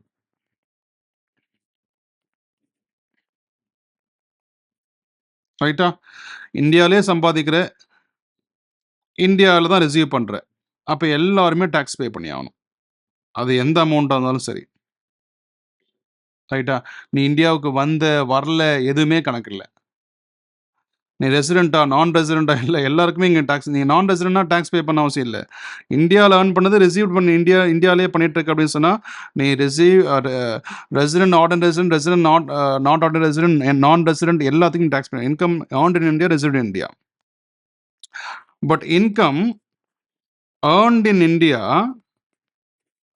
But received outside India. இப்போ அவுட் சைட் இந்தியாவில் ரிசீவ் பண்ணியிருக்கேன். டேய், இந்தியாவில் தானே ஏர்ன் பண்ணேன், அப்போ எல்லாருமே டேக்ஸ் கட்டுங்க. எல்லாருமே டேக்ஸ் கட்டுங்க. அடுத்தது இன்கம். சார் நான் இந்தியாவிலே சம்பாதிக்கல சார், அவுட் சைடில் சம்பாதிச்சேன் சார். சார் ஆனால் நான் இந்தியாவில் அதை ரிசீவ் பண்ணிட்டேன் sir, but directly received in India. வெளியே தான் சார் சம்பாதிச்சேன், ஆனால் இந்தியாவில் வாங்கிட்டேன் சார். அதுக்கும் நீ டேக்ஸ் கட்டு. யாராக இருந்தாலும் டேக்ஸ் கட்டு, யாராக இருந்தாலும் டேக்ஸ் கட்டு. அவள் இந்த 3 செக்ஷன் 1, 2, 3 இன்கம் இந்தியாவிலே சம்பாரிச்சு இந்தியாவில் ரிசீவ் ஆச்சு, இந்தியாவில் இன்கம் சம்பாரிச்சு வெளியில் ரிசீவ் ஆச்சு, இன்கம் வெளியில் சம்பாதிச்சு இந்தியாவில் ரிசீவ் ஆச்சு. இது 3த்துக்குமே நீ ஆர்ஓஆர் ஆர்என்ஓஆர் என்ஆர் யாராக இருந்தாலும் டேக்ஸ் பே பண்ணு. ஆனால் இன்கம் ஏர்ன்டு அண்ட் ரிசீவ்டு ரெண்டுமே, ஏர்ன் பண்ணதும் ஏர்ன்டு அண்ட் ரிசீவ்டு, இது ரெண்டுமே அவுட் சைட் இந்தியா. இது ரெண்டுமே அவுட் சைட் இந்தியானா நீ ஆர்டினரி ரெசிடென்ட்டாக இருந்தால் மட்டும் நீ இங்கே பே பண்ணு. வெளியில் சம்பாதிச்சிருக்கியா, நீ நாட் ஆர்டினரி ரெசிடென்ட்டாக நீ பே பண்ண தேவையில்ல, நீ நான் ரெசிடென்ட்டாக நீ பே பண்ண தேவையில்ல. ரைட்டா? 5வது income earned in India, sorry earned out, நீ வெளியில் தான் சம்பாதிச்ச. ரைட்டா? அவுட் சைடில் தான் ரிசீவ் பண்ணுற, ஆனால் from a business controlled from India, இந்தியாவில் உட்காந்து நீ கண்ட்ரோல் பண்ணுற, R the profession setup in India அப்படின்னா நீ ஆர்டினரி ரெசிடென்ட்டாக இருந்தாலும் சரி, ரெசிடென்ட் அண்ட் ஆர்டினரி ரெசிடென்ட்டாக இருந்தாலும் சரி டேக்ஸபிள் தான். ரெசிடென்ட் நாட் ஆர்டினரி ரெசிடென்ட்டாக இருந்தாலும் டேக்ஸபிள் தான். ஒன்லி நான் ரெசிடென்ட்டுக்கு மட்டும்தான் நான் டேக்ஸபிள். ரைட்டா? பட் இப்போ என்னன்னா அந்த 15 lakhs ரூல்ஸ் எடுத்துட்டு வந்து என்ன பண்றாங்க, இந்த நான் ரெசிடென்ட்டையும் இவனையும் டேக்ஸ் பே பண்ண வைக்கிறது, இந்த இடத்துக்கு கொண்டு வரணும். ஏன்னா அவன் அந்த 119 days வரைக்கும் இருந்துட்டு ஓடிடுறான்ல. ரைட்டா? நான் ரெசிடென்ட்டாகவே இருந்துடுறான். ரைட்டா? இங்கே தான் இங்கேருந்து தான் எல்லாத்தையும் ஆப்ரேட் பண்ணுறான். 6 மாதம் மட்டும் இங்கே இருந்துட்டு, இல்லை அந்த 119 days மட்டும் இருந்துட்டு போயிடுறான். ரைட்டா? அவன் அங்கே டேக்ஸ் பே பண்ணுறானா இல்லையா அதை மட்டும் நம்ம செக் பண்ணிவிட்டு அவனையும் இங்கே டேக்ஸ் பண்ண வைக்கிறது புது ரூல்ஸ் எடுத்துகிட்டு வராங்க. இந்த 189 days 181 daysலாம் பிளான் பண்ணி பண்ணுறாங்க பாரு, அவனையும் கேட்டு வர பார்க்குறாங்க. ரைட்டா? இன்னும் ஒன்று முக்கியமான விஷயம் இருக்குது. Past untaxed income. ஒரு 30 வருஷமாக யூஎஸில் இருக்கேன், இந்தியாவுக்கு வந்ததே இல்லை, அங்கே தான் சம்பாதிச்சு ஒரு 50 கோடி சொத்து வச்சுருக்கேன், காசு வச்சுருக்கேன், அது இந்தியாவுக்கு எடுத்துகிட்டு வரேன், எதுக்குமே டேக்ஸ் இல்லை. Past untaxed income or profit brought to India, இந்தியாவுக்கு கூட்டு எடுத்துகிட்டு வரேன், யாருக்குமே டேக்ஸ் இல்லை. நீ ஆர்ஓஆர் ஆர்என்ஓஆர் ரெசிடென்ட், அதாவது ஆர்ஓஆர் ஆர்என்ஓஆர் என்ஆர் யாருக்குமே டேக்ஸ் இல்லை. புரிஞ்சிச்சா? சரிங்க சார், இதெல்லாம் எனக்கு தெளிவாக புரிஞ்சிச்சு. மறுபடியும் income earned in India, resident in India tax. Income earned in India but receive outside India, இந்தியாவுக்குள்ளே நீ சம்பாதிச்சாலும் இந்தியாவுக்குள்ளே ரிசீவ் பண்ணாலும் எல்லாருக்குமே taxable. Income receive in India and income earned received outside income earned and received both outside India மட்டும்தான் resident order resident மட்டும் தான் taxable, இது எல்லாருக்கும் நான் டாக்ஸபிள். அதே மாதிரி income earned outside India but the profession or the setup professional setup are controlled from India அப்படின்னா நீ resident ordinary ரெசிடென்ட்டாக இருந்தாலும் சரி, ரெசிடென்ட் நாட் ஆர்டினரி ரெசிடென்ட் இருந்தாலும் சரி டாக்ஸ் பே பண்ண, ஒன்லி நான் ரெசிடென்ட் மட்டும் தான் பே பண்ண மாட்டோம். ரைட்டா? பாஸ்ட் அன்டாக்ஸ்ட் ப்ராஃபிட்டுக்கு யாருமே டாக்ஸ் பே பண்ண மாட்டோம். முடிஞ்சிச்சா? ஸோ இதை பேஸ் பண்ணி இன்னும் ஒரு 3 சம் மட்டும் டக்குன்னு குயிக்காக ஒரு 10 நிமிஷத்தில் போட்டலாம். என்னது? Incidence of taxation. இதை நம்ம பார்த்தோம். taxable, taxable, taxable, taxable, taxable, taxable, taxable, taxable, taxable, taxable. இந்த நாட் taxable, நாட் taxable இதை மட்டும் ஞாபகம் வச்சுட்டா போதும். இந்த நான் taxable என்னது? ரெண்டுமே அவுட் இந்தியானா ஆர்என்ஓஆர் என்ஆர் இதை மட்டும் இவங்க பே பண்ண மாட்டாங்க. அதே மாதிரி ப்ரொஃபஷனல் செட்டப் இன் இந்தியா அப்படின்னா என்ஆர் மட்டும் தான் பே பண்ண மாட்டான். ஓகேவா? அதோடைய பாஸ்ட் அன்டாக்ஸ்டு ப்ராஃபிட்னா யாருமே பே பண்ண மாட்டான். இந்த ப்ரொஃபஷனல் அந்த பிஸ்னஸை மட்டும் அங்கே செட்டப் பண்ணுறான் பாரு, அதில் என்ஆர் மட்டும் தப்பிச்சிட்டு இருக்கான். அந்த என்ஆரையும் திருப்பி உள்ளே கூட்டு வரதுக்கு வேலை பார்க்குறாங்க. ஓகேவா? இப்போ ஒரே நம்ம குயிக்காக பார்த்துடலாமா?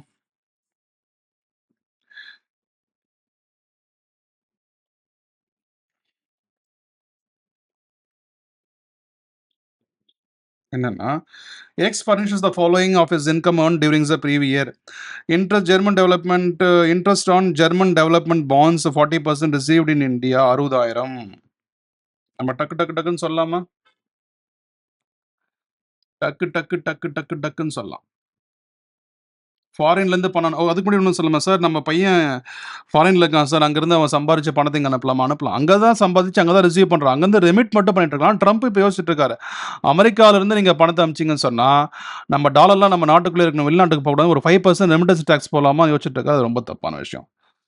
ஓகேவா? டேரெக்டாக ரிசீவ், அதாவது அங்கே சேலரி உங்களுக்கு இங்கே டேரெக்டாக கிரெடிட் ஆகுதுன்னா டேக்ஸ், ஆனால் அங்கே கிரெடிட் ஆகி இங்கே நீங்கள் சென்ட் பண்ணுறீங்கன்னா சென்ட் பண்ணுறதுக்கு டேக்ஸ் கிடையாது. Okay, but can be sent to India.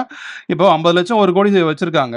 இந்தியாவில் வந்து சொத்து வீடு, இப்போ இந்தியா வந்து 30 வருஷம் நான் அங்கேயே இருந்துட்டேன், ஊரில் வந்து செட்டில் ஆகணும் ஆசைப்பட்றேன், இங்கே வந்து எட்டு வரலாம். பாஸ்ட் அன்டாக்ஸ்டு ப்ராஃபிட் இஸ் உங்களுக்கு டேக்ஸ் கிடையாது.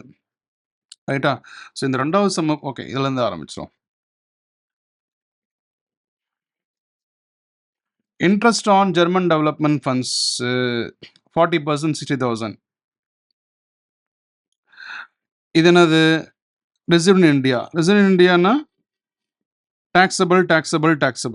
Received in Indianaலே முடிஞ்சு போச்சு.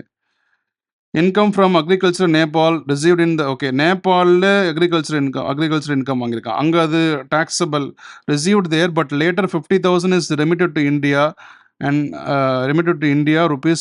Okay, but later rupees received there, but later 50,000, but later rupees 50,000 is remitted to India, rupees 1,81,000.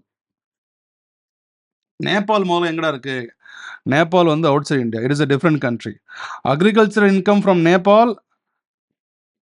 இப்போ நம்ம ஃபர்ஸ்ட் இது எப்படி எழுதுவோம்? Resident and ordinary resident and not ordinary resident and NR. ரைட்டா? ஃபர்ஸ்ட்டுக்கு வந்து பார்த்தீங்கன்னா இந்த ஆர்டினரி ரெசிடென்ட் அந்த குளோபல் இன்கமாக இருந்தாலும் 1,81,000. இவங்க 2 பேருக்கும் அந்த குளோபல் இன்கம் நாட் டாக்ஸபிள். ரைட்டா? ரெண்டாவதுக்கு இப்போ income from property from Canada received outside India 86,000. 86,000 outside India. ஆனால் income from property received outside 86,000. Ordinary ரெசிடென்ட்டுக்கு மட்டும்தான் அந்த 86,000 டாக்ஸபிள் இன்கம் போனதில்லை. இங்கே டாக்ஸபிள் போடலாம். ஃபுல் அமௌண்ட்டு டாக்ஸபிள், இவங்க 2 பேருக்கு நான் டாக்ஸபிள். ரைட்டா? அடுத்தது income from business in Australia controlled from Delhi. அப்போ கண்ட்ரோல்டு ஃப்ரம் டெல்லினா நான் ரெசிடென்ட்டை தவிர மீது 2 பேரும் பே பண்ணுவான். கரெக்டா? நான் ரெசிடென்ட்டை தவிர மீது 2 பேரும் பே பண்ணுவான். எவ்வளோ அமௌண்ட்டு? 65,000. அந்த 65,000க்கு இவன் டேக்ஸ் பே பண்ணி ஆகணும், இவனும் டேக்ஸ் பே பண்ணி ஆகணும். இவன் டேக்ஸ் பே பண்ண தேவையில்லை. ஆனால் அதில் ஒரு 15,000 ரிசீவ்டு இன் இந்தியா. ரிசீவ் ஆயிடுச்சுன்னா என்ன ஆகும்? எல்லாருமே அதுக்கு 15,000 பே பண்ணி ஆகணும்டா. ஐயோ, தப்பு. 15,000 எல்லாரும் பே பண்ணி ஆகணும். அப்போ இதை கழிச்சுட்டு தான் ஆன்சர் சொல்லணும். அப்போ இது ஒரு 50,000 இவனுக்கு டேக்ஸு, சாரி 65,000 இவன் ஃபுல்லாக கட்டுவான், இவனும் 65,000 ஃபுல்லாக கட்டுவான். இவன் இந்த 15,000க்கு ரிசீவ் பண்ணான் இல்லையா, அதுக்கு மட்டும் இவன் கட்டி தான் ஆகணும். ரிசீவ் இன் இந்தியா இங்கே ஸ்ட்ரெயிட்டாக ரிசீவ் ஆயிடுச்சு. Okay. Dividend paid by foreign company but receive in India 3rd August 2025 46,000. டேட்டை விட்டுரு. Paid by foreign company but receive in India 46,500. எல்லாருமே taxable. Receive in India. Ordinary, not ordinary, not ordinary, NR, OR, ordinary resident, not ordinary resident எல்லாருமே pay பண்ணி ஆகணும். அடுத்தது past அன்டாக்ஸ்டு profit 5வது, யாருக்குமே tax இல்லை. Profits from business in Chennai and managed outside India 27,000.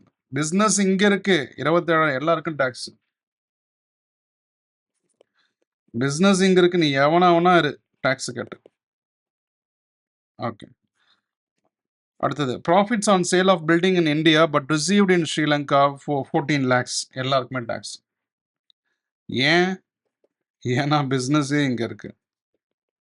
நீ ஸ்ரீலங்காவில் வாங்கு, அமெரிக்காவில் வாங்கு, எங்கே ஒன்றா வாங்கு. அடுத்தது pension from a former employee in India received in Bangladesh 86,000.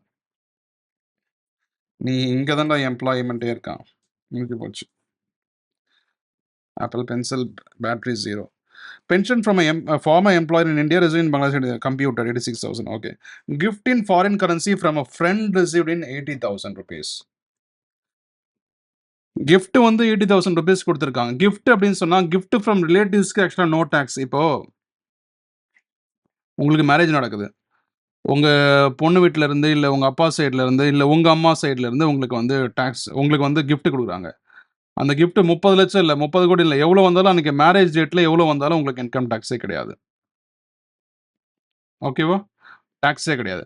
ஆனால் இதுவே நீங்கள் 60 கல்யாணம் பண்ணுறீங்க, 60 கல்யாணத்துக்குள்ள வந்து உங்களுக்கு வந்து கொடுத்தா செல்லுமான்னு கேட்டால் செல்லாது. இப்போ முகேஷ் அம்பானி அவன் பையனை கல்யாணம் பண்ணுறான்.